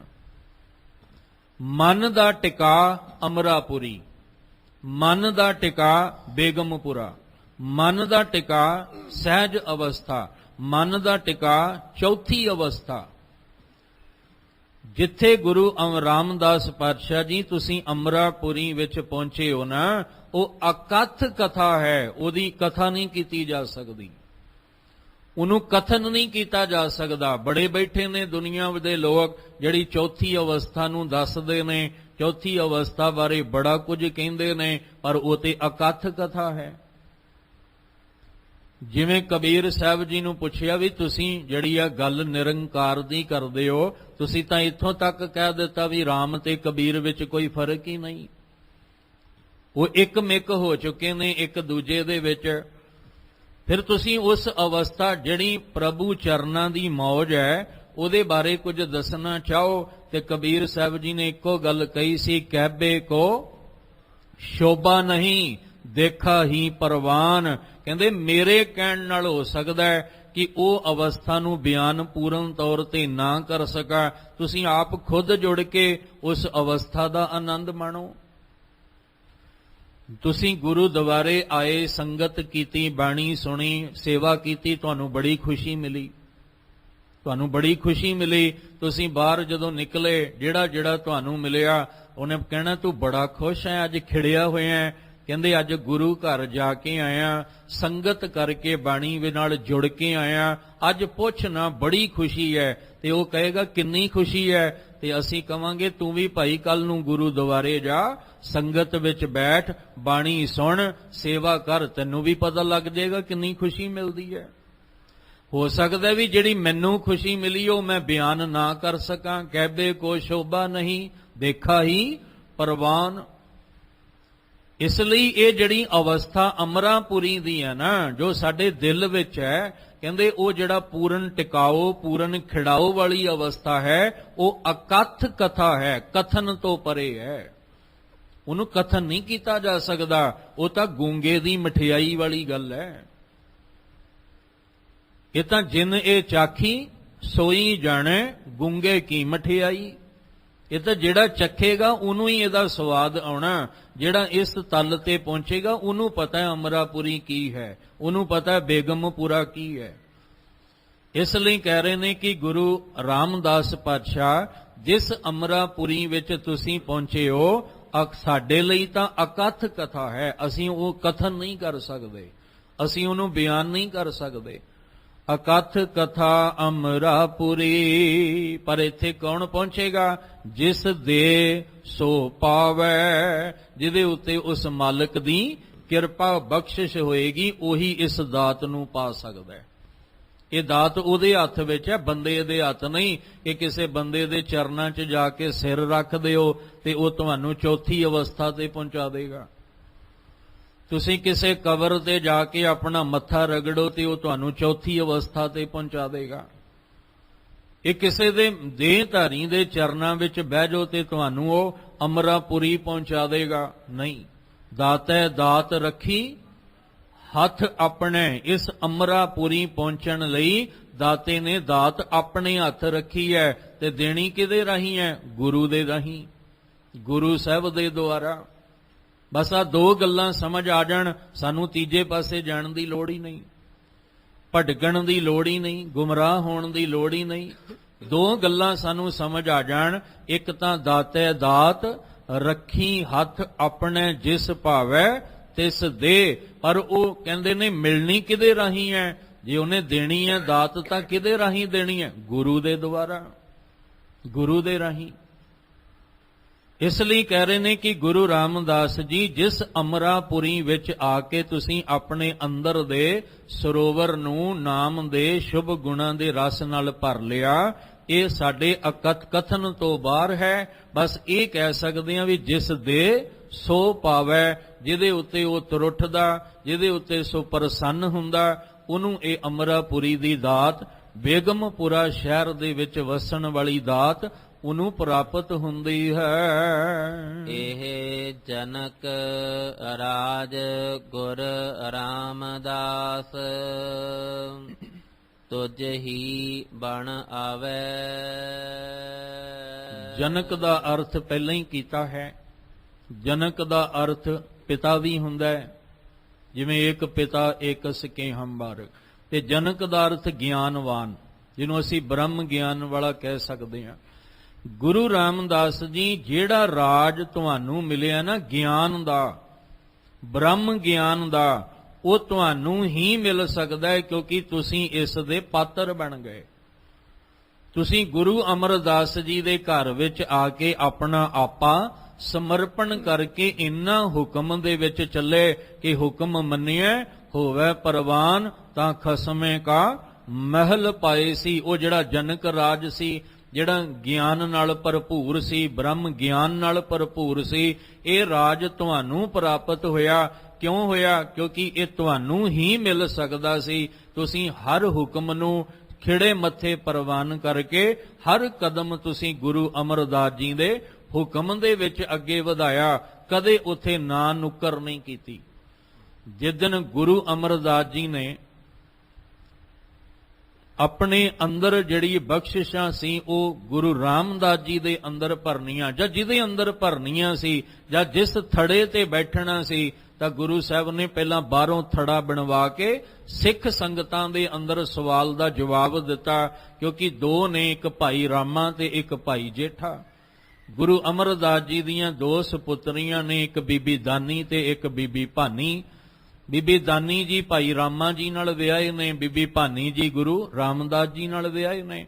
ਹੁਣ ਦੋਵੇਂ ਬਾਹਰੋਂ ਸੇਵਾ ਦੇਖਿਆ ਜਾਏ ਤੇ ਦੋਵੇਂ ਕਰਦੇ ਨੇ, ਹੁਕਮ ਦੋਵੇਂ ਮੰਨਦੇ ਨੇ। ਤੇ ਸੰਗਤਾਂ ਨੇ ਆਪਸ ਵਿੱਚ ਵਿਚਾਰ ਕੀਤੀ ਕਿ ਦੋਵਾਂ ਵਿੱਚੋਂ ਗੁਰੂ ਅਮਰਦਾਸ ਦੀਆਂ ਬਖਸ਼ਿਸ਼ਾਂ ਦਾ ਮਾਲਕ ਕੌਣ ਬਣੇਗਾ। ਆਪਣੇ ਆਪਣੇ ਨਜ਼ਰੀਏ ਨਾਲ ਦੋਵਾਂ ਨੂੰ ਕਹਿ ਦਿੱਤਾ। ਕੋਈ ਕਹਿੰਦਾ ਭਾਈ ਰਾਮਾ, ਕੋਈ ਕਹਿੰਦਾ ਭਾਈ ਜੇਠਾ। ਸਤਿਗੁਰੂ ਜੀ ਕਹਿੰਦੇ ਤੁਸੀਂ ਬਾਹਰ ਦੀ ਨਜ਼ਰ ਨਾਲ ਵੇਖਿਆ, ਮੈਂ ਅੰਦਰ ਦੀ ਨਜ਼ਰ ਨਾਲ ਵੇਖਣਾ, ਕਿਉਂਕਿ ਜਿਸ ਥੜੇ ਉੱਤੇ ਬੈਠਣਾ ਉਹ ਥੜਾ ਹਿਰਦੇ ਵਿੱਚ ਬਣਨਾ, ਉਹ ਬਾਹਰ ਦਾ ਥੜਾ ਨਹੀਂ ਹੋਣਾ। ਤੇ ਗੋਇੰਦਵਾਲ ਸਾਹਿਬ, ਬੌਲੀ ਸਾਹਿਬ ਦੇ ਨੇੜੇ ਦੋਵਾਂ ਨੂੰ ਬੁਲਾ ਲਿਆ। ਸਵੇਰੇ ਕਹਿ ਦਿੱਤਾ ਵੀ ਆਹ ਲਓ ਮਟੀਰੀਅਲ ਸਾਰਾ, ਇਹਨੂੰ ਸ਼ਾਮ ਤੱਕ ਥੜਾ ਬਣਾ ਕੇ ਤਿਆਰ ਕਰੋ, ਫਿਰ ਸ਼ਾਮੀ ਵੇਖਦੇ ਆ। ਜਦੋਂ ਸ਼ਾਮ ਨੂੰ ਆਏ ਤੇ ਭਾਈ ਰਾਮਾ ਜੀ ਵੱਲ ਗਏ, ਕਹਿੰਦੇ ਵੀ ਥੜਾ ਬਣਿਆ ਨਹੀਂ ਜਿੱਦਾਂ ਬਣਨਾ ਚਾਹੀਦਾ ਸੀ। ਇਸ ਪੰਕਤੀ ਨੂੰ ਧਿਆਨ ਨਾਲ ਜੋ ਭੱਟ ਜੀ ਕਹਿ ਰਹੇ ਨੇ ਕਿ ਇਹ ਜਨਕ ਰਾਜ ਗੁਰ ਰਾਮਦਾਸ ਤੁਝ ਹੀ ਬਣ ਆਵੇ, ਤੁਝ ਹੀ ਬਣ ਆਵੇ। ਕਿਉਂ? ਕਿਉਂਕਿ ਉਹ ਬਖਸ਼ਿਸ਼ਾਂ ਸੀ ਗੁਰੂ ਰਾਮਦਾਸ ਜੀ ਦੇ ਅੰਦਰ। ਜਦੋਂ ਗੁਰੂ ਰਾਮਦਾਸ ਭਾਈ ਜੇਠਾ ਜੀ ਵੱਲ ਆਏ, ਹੱਥ ਜੋੜ ਕੇ ਖਲੋਤੇ, ਗੁਰੂ ਸਾਹਿਬ ਕਹਿੰਦੇ ਨਹੀਂ, ਤੇਰਾ ਵੀ ਥੜਾ ਵਧੀਆ ਨਹੀਂ ਬਣਿਆ, ਢਾਹ ਦੇ ਇਹਨੂੰ। ਚਲੋ ਪਹਿਲੇ ਦਿਨ ਤਾਂ ਢਾਹ ਦਿੱਤਾ ਦੋਵਾਂ ਨੇ, ਦੂਜੇ ਦਿਨ ਫਿਰ ਦੂਜੇ ਦਿਨ ਢਾਹ ਦਿੱਤਾ, ਤੀਜਾ ਦਿਨ ਫਿਰ ਆ ਗਿਆ। ਅੱਜ ਭਾਈ ਰਾਮਾ ਜੀ ਦੇ ਮੱਥੇ ਤੇ ਵੱਟ ਆ ਗਿਆ। ਕਿਉਂਕਿ ਜੋ ਅੰਦਰ ਹੋਏਗਾ ਉਹ ਸੁਭਾਵਕ ਹੈ, ਜ਼ੁਬਾਨ ਤੇ ਵੀ ਬੋਲ ਆਈ ਜਾਂਦੀ। ਜੋ ਦਿਲ ਵਿੱਚ ਗੱਲ ਹੋਵੇ ਨਾ, ਕਈ ਵਾਰੀ ਉਹ ਜ਼ੁਬਾਨ ਤੇ ਆਈ ਜਾਂਦੀ ਹੈ। ਕਈ ਵਾਰੀ ਚਿਹਰਾ ਜਿਹੜਾ ਹੈ ਉਹ ਬਹੁਤ ਕੁਝ ਬਿਆਨ ਕਰ ਜਾਂਦਾ ਹੈ। ਹੁਣ ਤੀਸਰਾ ਦਿਨ ਜਦੋਂ ਆਇਆ ਤੇ ਭਾਈ ਜੇਠਾ ਜਿਹੜੇ ਭਾਈ ਰਾਮਾ ਜੀ ਨੇ, ਉਹਨਾਂ ਹੱਥ ਜੋੜ ਕੇ ਕਹਿਤਾ ਵੀ ਅੱਜ ਨਾ ਢਾਉਣ ਵਾਸਤੇ ਕਿਉਂ, ਅੱਜ ਨਹੀਂ ਮੈਂ ਢਾਉਣਾ ਇਹ ਜਿਹੜਾ ਥੜਾ ਬਣਾਇਆ, ਕਿਉਂਕਿ ਤੁਸੀਂ ਤਾਂ ਹੁਣ ਜਿਹੜਾ ਉਹ ਤੁਹਾਡੀ ਉਮਰ ਜਿਹੜੀ ਹੈ ਵਡੇਰੀ ਹੋ ਗਈ ਹੈ। ਸਵੇਰੇ ਕੁਝ ਕਹਿੰਦੇ ਹੋ, ਸ਼ਾਮੀ ਆ ਕੇ ਕੁਝ ਕਹਿੰਦੇ ਹੋ, ਮੈਂ ਸਾਰੀ ਦਿਹਾੜੀ ਬਣਾਉਂਦਾ ਰਹਿ ਜਾਣਾ ਤੇ ਤੁਸੀਂ ਆ ਕੇ ਮਿੰਟਾਂ 'ਚ ਢਵਾ ਦਿੰਦੇ ਹੋ। ਗੁਰੂ ਰਾਮਦਾਸ ਜੀ ਦੇ ਵੱਲ ਆਏ, ਭਾਈ ਜੇਠਾ ਜੀ ਵੱਲ, ਤੇ ਹੱਥ ਜੋੜੇ ਗੁਰੂ ਅਮਰਦਾਸ ਪਾਤਸ਼ਾਹ ਜੀ ਅੱਗੇ, ਮਹਾਰਾਜ ਜੀ ਦੇਖੋ ਪ੍ਰਵਾਨ ਕਰੋ। ਤੇ ਸਾਹਿਬ ਕਹਿੰਦੇ ਨਹੀਂ, ਅੱਜ ਵੀ ਗੱਲ ਨਹੀਂ ਬਣੀ। ਤੇ ਹੱਥ ਜੋੜ ਕੇ ਕਹਿੰਦੇ, ਇੱਕ ਨੇ ਸਾਫ਼ ਜਵਾਬ ਦੇਤਾ, ਇੱਕ ਕਹਿੰਦੇ ਤੂੰ ਸਮਰੱਥ ਵੱਡਾ, ਮੇਰੀ ਮਤ ਥੋਰੀ ਰਾਮ।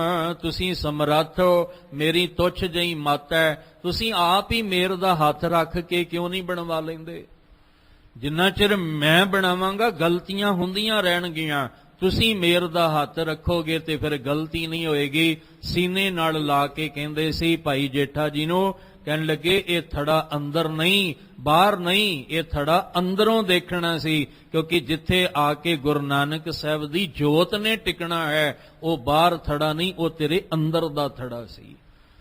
ਤਾਂ ਹੀ ਤੇ ਭੱਟ ਜੀ ਕਹਿੰਦੇ ਵੀ ਜਿਹੜਾ ਅੱਜ ਇਹ ਜਨਕ ਰਾਜ ਤੁਹਾਨੂੰ ਮਿਲਿਆ, ਜਿਹੜਾ ਅੱਜ ਉਸ ਬ੍ਰਹਮ ਦੇ ਗਿਆਨ ਦਾ ਖਜ਼ਾਨਾ ਤੁਹਾਨੂੰ ਮਿਲਿਆ, ਜਿਹੜਾ ਤੁਸੀਂ ਅੱਜ, ਕਿਉਂਕਿ ਆਪ ਕਹਿੰਦੇ ਨੇ ਹਮ ਰੁਲਤੇ ਫਿਰਤੇ ਕੋਈ ਬਾਤ ਨਾ ਪੁੱਛਤਾ, ਗੁਰ ਸਤਿਗੁਰ ਸੰਗ ਕੀਰੇ ਹਮ ਥਾਪੇ। ਜਿਹੜੀ ਬਖਸ਼ਿਸ਼ਾਂ ਤੁਹਾਨੂੰ ਮਿਲੀਆਂ ਨੇ ਉਸ ਜਨਕ ਰਾਜ ਦੀਆਂ, ਇਹ ਗੁਰ ਰਾਮਦਾਸ ਤੁਝ ਹੀ ਬਣ ਆਵੇ, ਕਿਉਂਕਿ ਇਹ ਤੁਹਾਨੂੰ ਹੀ ਸ਼ੋਭਦੀਆਂ ਨੇ। ਤੁਸੀਂ ਆਪਣਾ ਆਪ ਗੁਰੂ ਸਾਹਿਬ ਨੂੰ ਸਮਰਪਣ ਕਰਕੇ ਆਪਣੇ ਅੰਦਰ ਸ਼ੁਭ ਗੁਣ ਜਿਹੜੇ ਸੀ ਉਹ ਭਰ ਲਏ। ਅੱਜ ਦੇ ਇਸ ਇੱਕ ਸਵਈਏ ਦੇ ਅੰਦਰ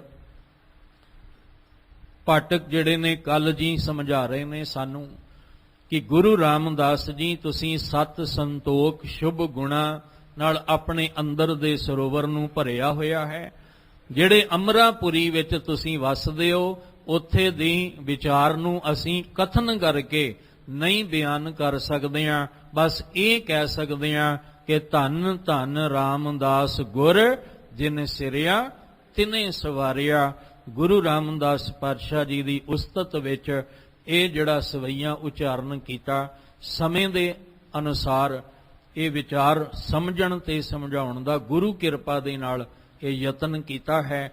ਅਸੀਂ ਵੀ ਐਸੇ ਗੁਰੂ ਤੋਂ ਬਲਿਹਾਰੇ ਜਾਣਾ, ਜਿੱਥੇ ਗੁਰੂ ਰਾਮਦਾਸ ਜੀ ਤੋਂ ਸਦਕੇ ਜਾਣਾ, ਉੱਥੇ ਅੱਜ ਚਵਰ ਛਤਰ ਤਖਤ ਦੇ ਮਾਲਕ ਧੰਨ ਧੰਨ ਗੁਰੂ ਗ੍ਰੰਥ ਸਾਹਿਬ ਮਹਾਰਾਜ ਜੀ ਦਾ ਪਹਿਲਾ ਪ੍ਰਕਾਸ਼ ਪੁਰਬ ਹੈ। ਗੁਰੂ ਗ੍ਰੰਥ ਸਾਹਿਬ ਪਾਤਸ਼ਾਹ ਜੀ ਦੀ ਹਜ਼ੂਰੀ 'ਚ ਬੈਠੇ ਹਾਂ। ਇੱਕ ਸੰਪੂਰਨਤਾ ਦਿਵਸ ਹੈ, ਇੱਕ ਗੁਰਤਾ ਗੱਦੀ ਦਿਵਸ ਹੈ ਔਰ ਇੱਕ ਪਹਿਲਾ ਪ੍ਰਕਾਸ਼ ਪੁਰਬ ਹੈ। ਇਹ ਤਿੰਨ ਪੁਰਬ ਅਸੀਂ ਗੁਰੂ ਗ੍ਰੰਥ ਸਾਹਿਬ ਪਾਤਸ਼ਾਹ ਜੀ ਦੇ ਪਰਥਾਏ ਭਾਵਨਾ ਦੇ ਨਾਲ ਮਨਾਉਂਦੇ ਹਾਂ। ਪਹਿਲਾ ਪ੍ਰਕਾਸ਼ ਪੁਰਬ ਦਾ ਭਾਵ ਕਿ ਪਹਿਲੀ ਵਾਰ ਜਿਹੜਾ ਪ੍ਰਕਾਸ਼ ਹਰਮੰਦਰ ਸਾਹਿਬ ਦਰਬਾਰ ਸਾਹਿਬ ਵਿਖੇ ਹੋਇਆ। ਸੰਪੂਰਨਤਾ ਦਿਵਸ ਦਾ ਮਤਲਬ ਹੈ ਜਿੱਥੇ ਦਮਦਮਾ ਸਾਹਿਬ ਸਾਬੋ ਕੇ ਤਲਵੰਡੀ, ਜਿੱਥੇ ਗੁਰੂ ਗ੍ਰੰਥ ਸਾਹਿਬ ਜੀ ਦੀ ਬਾਣੀ ਨੂੰ ਸੰਪੂਰਨ ਕਰਕੇ ਮੋਹਰ ਲਾ ਦਿੱਤੀ ਗਈ ਵੀ ਇਹਦੇ ਵਿੱਚ ਹੁਣ ਹੋਰ ਕੋਈ ਵੀ ਜਿਹੜੀ ਹੈ ਬਾਣੀ ਐਡ ਨਹੀਂ ਹੋ ਸਕਦੀ, ਦਰਜ ਨਹੀਂ ਹੋ ਸਕਦੀ, ਕੋਈ ਇਹਦੇ ਵਿੱਚ ਅੱਖਰ ਵਾਦ ਘਾਟ ਨਹੀਂ ਕੀਤਾ ਜਾ ਸਕਦਾ। ਉਹ ਹੈ ਸੰਪੂਰਨਤਾ ਦਿਵਸ। ਤੇ ਇੱਕ ਹੈ ਗੁਰਤਾ ਗੱਦੀ ਦਿਵਸ, ਜਦੋਂ ਨੰਦੇੜ ਦੀ ਧਰਤੀ ਤੇ ਹਜੂਰ ਸਾਹਿਬ ਗੁਰੂ ਕਲਗੀਧਰ ਪਾਤਸ਼ਾਹ ਜੀ ਸਰੀਰਕ ਚੋਲਾ ਜਿਹੜਾ ਤਿਆਗਦੇ ਆ, ਸਾਨੂੰ ਗੁਰੂ ਗ੍ਰੰਥ ਸਾਹਿਬ ਜੀ ਦੇ ਚਰਨੀ ਲਾਉਂਦੇ ਨੇ। ਦੋ, ਸਾਨੂੰ ਜਦੋਂ ਅਸੀਂ ਗੁਰੂ ਬਾਬੇ ਨਾਨਕ ਦੇ ਘਰ ਨਾਲ ਜੁੜਾਂਗੇ ਨਾ, ਤੇ ਸਾਨੂੰ ਦੋ ਅਵਸਥਾਵਾਂ ਦਿੱਤੀਆਂ ਨੇ, ਇੱਕ ਗ੍ਰੰਥ ਤੇ ਇੱਕ ਪੰਥ। ਅਸੀਂ ਪੰਥ ਦਾ ਮਤਲਬ ਹੈ ਰਾਹ। ਅਸੀਂ ਜਿਸ ਰਾਹ ਤੇ ਤੁਰਨਾ ਹੈ ਉਹਦੀ ਅਗਵਾਈ ਗ੍ਰੰਥ ਨੇ ਕਰਨੀ ਹੈ। ਅਸੀਂ ਗ੍ਰੰਥ ਦੀ ਅਗਵਾਈ ਦੇ ਵਿੱਚ ਉਸ ਪੰਥ ਦੇ ਪਾਂਦੀ ਬਣ ਕੇ ਤੁਰਨਾ ਹੈ, ਕਿਉਂਕਿ ਮਾਰਿਆ ਸਿੱਕਾ ਜਗਤ ਵਿੱਚ ਨਾਨਕ ਨਿਰਮਲ ਪੰਥ ਚਲਾਇਆ। ਇਸ ਤੋਂ ਪਹਿਲਾਂ ਰਾਹ ਬੜੇ ਨੇ ਚੱਲਣ ਵਾਲੇ, ਪਰ ਜਿਸ ਦਿਨ ਅਸੀਂ ਗੁਰੂ ਬਾਬੇ ਨਾਨਕ ਦੇ ਦੱਸੇ ਹੋਏ ਰਾਹ ਉੱਤੇ ਤੁਰ ਗਏ ਆ ਨਾ, ਬਸ ਉਸ ਦਿਨ ਅਸੀਂ ਨਿਰਮਲ ਪੰਥ ਦੇ ਪਾਂਦੀ ਬਣ ਗਏ ਆ। ਉਸ ਦਿਨ ਅਸੀਂ ਇੱਕ ਰਾਹ ਦੇ ਪਾਂਦੀ ਜਿਹੜਾ ਉਹ ਬਣ ਗਏ ਆ। ਹੁਣ ਰਾਹ ਤੇ ਬਹੁਤ ਨੇ, ਧਿਆਨ ਦੇ ਕੇ ਸਮਝਿਓ। ਅੱਜ ਦੁਬਿਧਾ ਬੜੀ ਪੈਦਾ ਹੋ ਗਈ ਹੈ, ਸਵਾਲ ਬੜੇ ਨੇ, ਅੱਗੋਂ ਜਵਾਬ ਬੜੇ ਨੇ। ਚਲੋ ਸਿੰਪਲ ਸੌਖਾ ਜਿਹਾ, ਅਸੀਂ ਮੰਨ ਲਓ ਲੁਧਿਆਣੇ ਤੋਂ ਅੰਮ੍ਰਿਤਸਰ ਦੇ ਰਾਹ ਜਾ ਰਹੇ ਹਾਂ, ਤੇ ਰਾਹ ਤਾਂ ਦਿੱਲੀ ਨੂੰ ਵੀ ਜਾਂਦਾ ਹੈ। ਰਾਹ ਤਾਂ ਜਿਹੜਾ ਕਹਿ ਲਓ ਕਿ ਜੰਮੂ ਨੂੰ ਕਸ਼ਮੀਰ ਨੂੰ ਵੀ ਜਾਂਦਾ ਹੈ। ਰਾਹ ਤੇ ਜਿਹੜੇ ਹੋਰ ਚਾਰੇ ਪਾਸੇ ਬੜੇ ਥਾਵਾਂ ਤੇ ਜਾਂਦੇ ਨੇ, ਪਰ ਜਿਹੜੇ ਰਾਹ ਤੇ ਅਸੀਂ ਚੱਲ ਰਹੇ ਹਾਂ ਉਹਨੂੰ ਕੀ ਕਿਹਾ ਜਾਏਗਾ ਵੀ ਆਹ ਜਿਹੜਾ ਜਾ ਰਿਹਾ ਇਹ ਅੰਮ੍ਰਿਤਸਰ ਸਾਹਿਬ ਵੱਲ ਨੂੰ ਜਾ ਰਿਹਾ ਹੈ। ਹੁਣ ਜਾਂ ਅਸੀਂ ਰਹੇ ਹਾਂ ਅੰਮ੍ਰਿਤਸਰ ਸਾਹਿਬ ਵੱਲ ਨੂੰ, ਤੇ ਕੋਈ ਕਵੇ ਤੂੰ ਤਾਂ ਦਿੱਲੀ ਦੇ ਰਾਹ ਜਾ ਰਿਹਾ ਹੈ, ਉਹਦਾ ਗਲਤ ਹੋ ਜਾਏਗਾ ਕਹਿਣਾ, ਕਿਉਂਕਿ ਦਿੱਲੀ ਦਾ ਰਾਹ ਤੇ ਉਲਟ ਹੈ।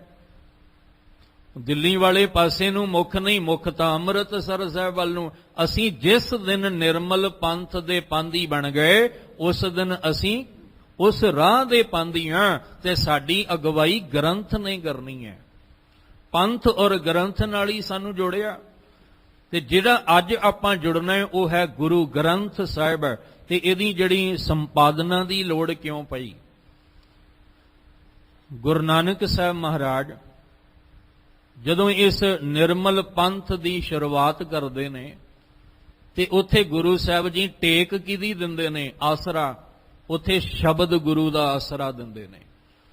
ਅਸੀਂ ਪਹਿਲੀ ਗੱਲ ਸਮਝ ਨਹੀਂ ਰਹੇ, ਹੋਰ ਭਰਮ ਵਿੱਚ ਪਏ ਹੋਏ ਆ। ਅਸੀਂ ਸ਼ੁਰੂਆਤ ਗੁਰੂ ਨਾਨਕ ਸਾਹਿਬ ਤੋਂ ਸ਼ਬਦ ਗੁਰੂ ਨੂੰ ਲੈ ਕੇ ਕਿਉਂ ਨਹੀਂ ਚੱਲ ਰਹੇ?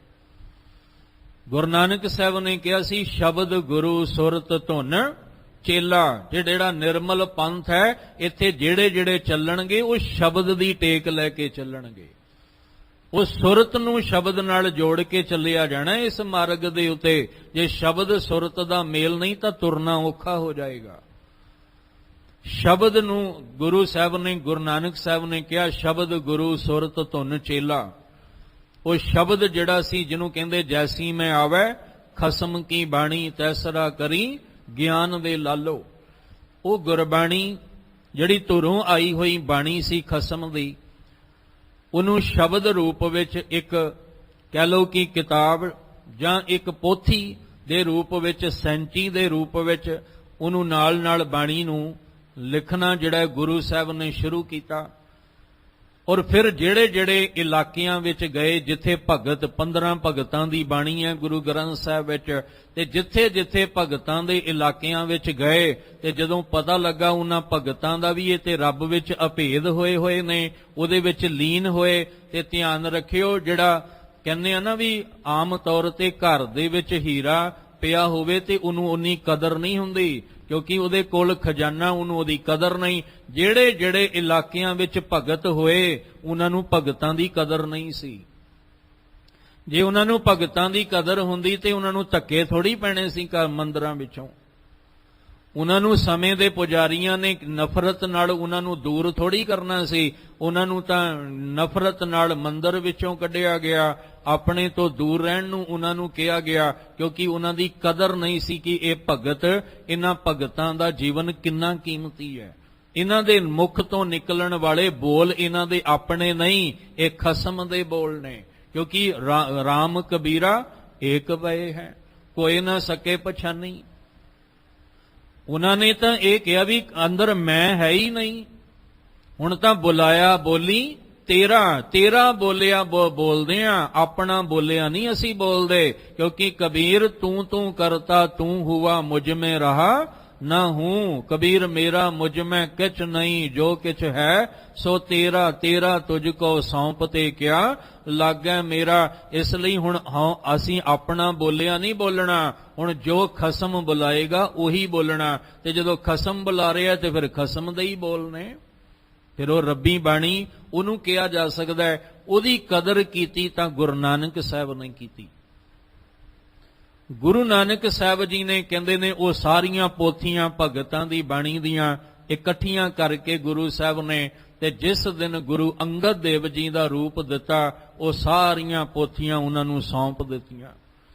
ਇਸੇ ਤਰ੍ਹਾਂ ਗੁਰੂ ਅਮਰਦਾਸ ਜੀ, ਉਹ ਸਾਰੀ ਬਾਣੀ ਦਾ ਖਜ਼ਾਨਾ ਪੋਥੀਆਂ ਰੂਪ ਵਿੱਚ ਉਹਨਾਂ ਕੋਲ ਆਇਆ। ਤੇ ਧਿਆਨ ਰੱਖਿਓ, ਜਦੋਂ ਗੁਰੂ ਅਮਰਦਾਸ ਜੀ ਦਾ ਸਮਾਂ ਆਇਆ ਉਦੋਂ ਸੱਚੀ ਬਾਣੀ ਦੇ ਨਾਲ ਕੱਚੀ ਬਾਣੀ ਵੀ ਤੁਰ ਪਈ ਸੀ। ਤਾਂ ਹੀ ਤੇ ਜ਼ਿਕਰ ਕੀਤਾ ਉਹਨਾਂ ਨੇ ਕਿ ਸਤਿਗੁਰੂ ਬਿਨਾ ਹੋਰ ਕੱਚੀ ਹੈ ਬਾਣੀ, ਬਾਣੀ ਤਾਂ ਕੱਚੀ ਸਤਿਗੁਰ ਬਾਝੋਂ ਹੋਰ ਕੱਚੀ ਬਾਣੀ, ਕਹਿੰਦੇ ਕੱਚੇ ਸੁਣਦੇ ਕੱਚੇ ਕੱਚੀ ਆਖ ਵਖਾਣੀ। ਇਹਦਾ ਮਤਲਬ ਉਦੋਂ ਕੱਚੀ ਬਾਣੀ ਵੀ ਤੁਰ ਪਈ ਸੀ। ਅੱਜ ਲੋੜ ਹੈ ਸਾਨੂੰ ਕਿੰਨੀ ਕੁ ਕਦਰ ਹੈ ਗੁਰੂ ਗ੍ਰੰਥ ਸਾਹਿਬ ਜੀ ਦੀ, ਅਸੀਂ ਕਿੰਨੀ ਕੁ ਕਦਰ ਜਾਂ ਕਿੰਨਾ ਕੁ ਅਦਬ ਗੁਰੂ ਸਾਹਿਬ ਦੀ ਬਾਣੀ ਦਾ ਕਰਦੇ ਹਾਂ। ਗੁਰੂ ਕੇ ਸਿੱਖੋ, ਜੇ ਸਾਡੇ ਘਰਾਂ ਵਿੱਚ ਗੁਰਬਾਣੀ ਦਾ ਸਤਿਕਾਰ ਨਹੀਂ ਹੋਏਗਾ ਤੇ ਅਸੀਂ ਦੂਜਿਆਂ ਤੋਂ ਕੀ ਆਸ ਰੱਖਦੇ ਹਾਂ। ਜੇ ਅਸੀਂ ਖੁਦ ਗੁਰਬਾਣੀ ਦਾ ਅਦਬ ਨਹੀਂ ਕਰਾਂਗੇ, ਸਤਿਕਾਰ ਨਹੀਂ, ਪਿਆਰ ਨਹੀਂ ਕਰਾਂਗੇ ਤੇ ਅਸੀਂ ਦੂਜਿਆਂ ਤੋਂ ਕੀ ਆਸ ਰੱਖਾਂਗੇ। ਪਹਿਲਾਂ ਸਾਨੂੰ ਗੁਰੂ ਕੇ ਸਿੱਖਾਂ ਦੇ ਘਰਾਂ ਵਿੱਚ ਬਾਣੀ ਦਾ ਅਦਬ ਚਾਹੀਦਾ ਹੈ। ਅਸੀਂ ਇੱਕ ਪੰਕਤੀ ਗੁਰੂ ਗ੍ਰੰਥ ਸਾਹਿਬ ਦੀ ਲੈ ਲੈਂਦੇ ਹਾਂ, ਇੱਕ ਅਸੀਂ ਕੱਚੀ ਬਾਣੀ ਦੀ ਲੈ ਲੈਂਦੇ ਹਾਂ, ਰਲ ਕੇ ਦੋਵੇਂ ਹੀ ਪੜ੍ਹ ਦਿੰਦੇ ਹਾਂ। ਵਿਆਹ ਸ਼ਾਦੀਆਂ ਦੇ ਉੱਤੇ ਕਾਰਡ ਉੱਤੇ ਲਿਖਦੇ ਆ ਸਤਿਗੁਰ ਦਾਤੇ ਕਾਜ ਰਚਾਇਆ, ਤੇ ਗੁਰੂ ਕੇ ਸਿੱਖਾਂ ਦੇ ਘਰੋਂ ਕਾਰਡ ਆਇਆ ਹੁੰਦਾ ਹੈ, ਤੇ ਜਿਹਦੇ ਘਰ ਜਾਂਦਾ ਉਹ ਸੋਚਦਾ ਵੀ ਗੁਰੂ ਗ੍ਰੰਥ ਸਾਹਿਬ ਦੀ ਬਾਣੀ ਹੈ। ਭੁਲੇਖਾ ਕਿਹਨੇ ਪਾਇਆ? ਅਸੀਂ ਖੁਦ ਭੁਲੇਖਾ ਪਾ ਰਹੇ ਹਾਂ। ਗੁਰਮੁਖਾਂ ਦੇ ਘਰੋਂ, ਗੁਰੂ ਕੇ ਸਿੱਖਾਂ ਦੇ ਘਰਾਂ ਚੋਂ ਵਿਆਹ ਸ਼ਾਦੀ ਦਾ ਕਾਰਡ ਗਿਆ, ਉਹਦੇ ਤੇ ਲਿਖਿਆ ਸੀ ਸਤਿਗੁਰ ਦਾਤੇ ਕਾਜ ਰਚਾਇਆ, ਆਪਣੀ ਮਿਹਰ ਕਰਾਈ। ਹੁਣ ਜਿਹਦੇ ਘਰ ਜਾਏਗਾ ਉਹ ਤੇ ਇਹੀ ਕਹੇਗਾ ਨਾ ਵੀ ਗੁਰਸਿੱਖਾਂ ਦੇ ਘਰੋਂ ਆਇਆ, ਇਹ ਗੁਰਬਾਣੀ ਲਿਖੀ ਹੋਏਗੀ। ਅਸੀਂ ਕਿੰਨਾ ਕੁ ਗੁਰਬਾਣੀ ਦਾ ਅਦਬ ਕੀਤਾ। ਪਹਿਲੀ ਗੱਲ ਤੇ ਵਿਆਹ ਸ਼ਾਦੀਆਂ ਵਿੱਚ ਗੁਰਬਾਣੀ ਦੀਆਂ ਪੰਕਤੀਆਂ ਵਰਤਣੀਆਂ ਹੀ ਨਹੀਂ ਚਾਹੀਦੀਆਂ। ਕਿਉਂ? ਕਿਉਂਕਿ ਮੁੜ ਕੇ ਉਹੀ ਕਾਰਡ ਕੂੜੇ ਵਿੱਚ ਪਏ ਹੁੰਦੇ ਨੇ। ਆਪਣੇ ਆਪਣੇ ਘਰਾਂ ਵਿੱਚ ਅਸੀਂ ਝਾਤ ਮਾਰੀਏ ਕਿ ਗੁਰਬਾਣੀ ਦੀ ਸੈਂਚੀਆਂ ਪੋਥੀਆਂ ਨਿਤਨੇਮ ਦੇ ਗੁਟਕਾ ਸਾਹਿਬ ਅਸੀਂ ਕਿੰਨੇ ਕੁ ਅਦਬ ਤੇ ਪਿਆਰ ਨਾਲ ਸੰਭਾਲ ਕਰਕੇ ਰੱਖੇ ਨੇ। ਜਿਨ੍ਹਾਂ ਨੇ ਰੱਖੇ ਮੁਬਾਰਕ, ਜਿਨ੍ਹਾਂ ਕੋਲ ਅਦਬ ਪਿਆਰ ਹੈ ਮੁਬਾਰਕ ਹੈ ਉਹਨਾਂ ਨੂੰ। ਸ਼ੁਰੂਆਤ ਆਪਣੇ ਤੋਂ ਕਰਨੀ ਪਏਗੀ, ਤਾਂ ਅਸੀਂ ਦੁਨੀਆ ਤੋਂ ਗੁਰਬਾਣੀ ਦਾ ਅਦਬ ਕਰਵਾ ਸਕਦੇ ਹਾਂ। ਪਰ ਸਾਨੂੰ ਜੇ ਆਪ ਕਦਰ ਨਾ ਹੋਈ, ਅਸੀਂ ਦੂਜਿਆਂ ਨੂੰ ਕੀ ਕਵਾਂਗੇ? ਕੋਈ ਗੱਡੀ ਪਿੱਛੇ ਪੰਕਤੀ ਲਿਖਾ ਲੈਂਦਾ, ਉਹਦੇ ਤੇ ਹੀ ਚਿੱਕੜ ਉਛਲ ਕੇ ਪੈਂਦਾ, ਉਹਦੇ ਤੇ ਹੀ ਗੰਦਗੀ ਦੇ ਛਿੱਟੇ ਪੈਂਦੇ ਨੇ। ਅਸੀਂ ਬੇਅਦਬੀ ਤਾਂ ਖੁਦ ਕਰ ਰਹੇ ਹਾਂ। ਕੱਚੀ ਬਾਣੀ ਦੀ ਵਰਤੋਂ ਤੇ ਅਸੀਂ ਆਪ ਖੁਦ ਕਰਕੇ ਦੁਨੀਆ ਨੂੰ ਦੱਸ ਰਹੇ ਹਾਂ, ਤੇ ਫਿਰ ਦੁਨੀਆ ਸਾਡੇ ਤੇ ਸਵਾਲ ਕਰੇਗੀ ਕਿ ਤੁਹਾਨੂੰ ਆਪ ਤਾਂ ਗੁਰਬਾਣੀ ਦਾ ਗਿਆਨ ਨਹੀਂ, ਤੁਸੀਂ ਸਾਨੂੰ ਕੀ ਦਿਓਗੇ? ਇੱਕ ਰੂਪ ਵਿੱਚ ਨਹੀਂ, ਕਈ ਰੂਪ ਵਿੱਚ ਅਸੀਂ ਗੁਰਬਾਣੀ ਦੀ ਬੇਅਦਬੀ ਜਿਹੜੀ ਆ ਉਹ ਕਰ ਰਹੇ ਹਾਂ।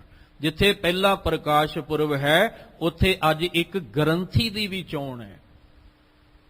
ਕੱਲੇ ਪ੍ਰਕਾਸ਼ ਪੁਰਬ ਜਾਂ ਗ੍ਰੰਥ ਸਾਹਿਬ ਦਾ ਪ੍ਰਕਾਸ਼ ਨਹੀਂ, ਨਾਲ ਇੱਕ ਗ੍ਰੰਥੀ ਦੀ ਵੀ ਚੋਣ ਕੀਤੀ ਗਈ, ਔਰ ਚੋਣ ਬੜੀ ਸੋਚ ਸਮਝ ਕੇ ਕੀਤੀ ਹੈ, ਜਿਹੜਾ ਇਸ ਗ੍ਰੰਥ ਦੀ ਸੰਭਾਲ ਕਰ ਸਕੇ, ਜਿਹੜਾ ਇਹਦਾ ਅਦਬ ਪਿਆਰ ਆਪਣੇ ਦਿਲ ਦੀ ਗਹਿਰਾਈ ਵਿੱਚੋਂ ਕਰ ਸਕੇ।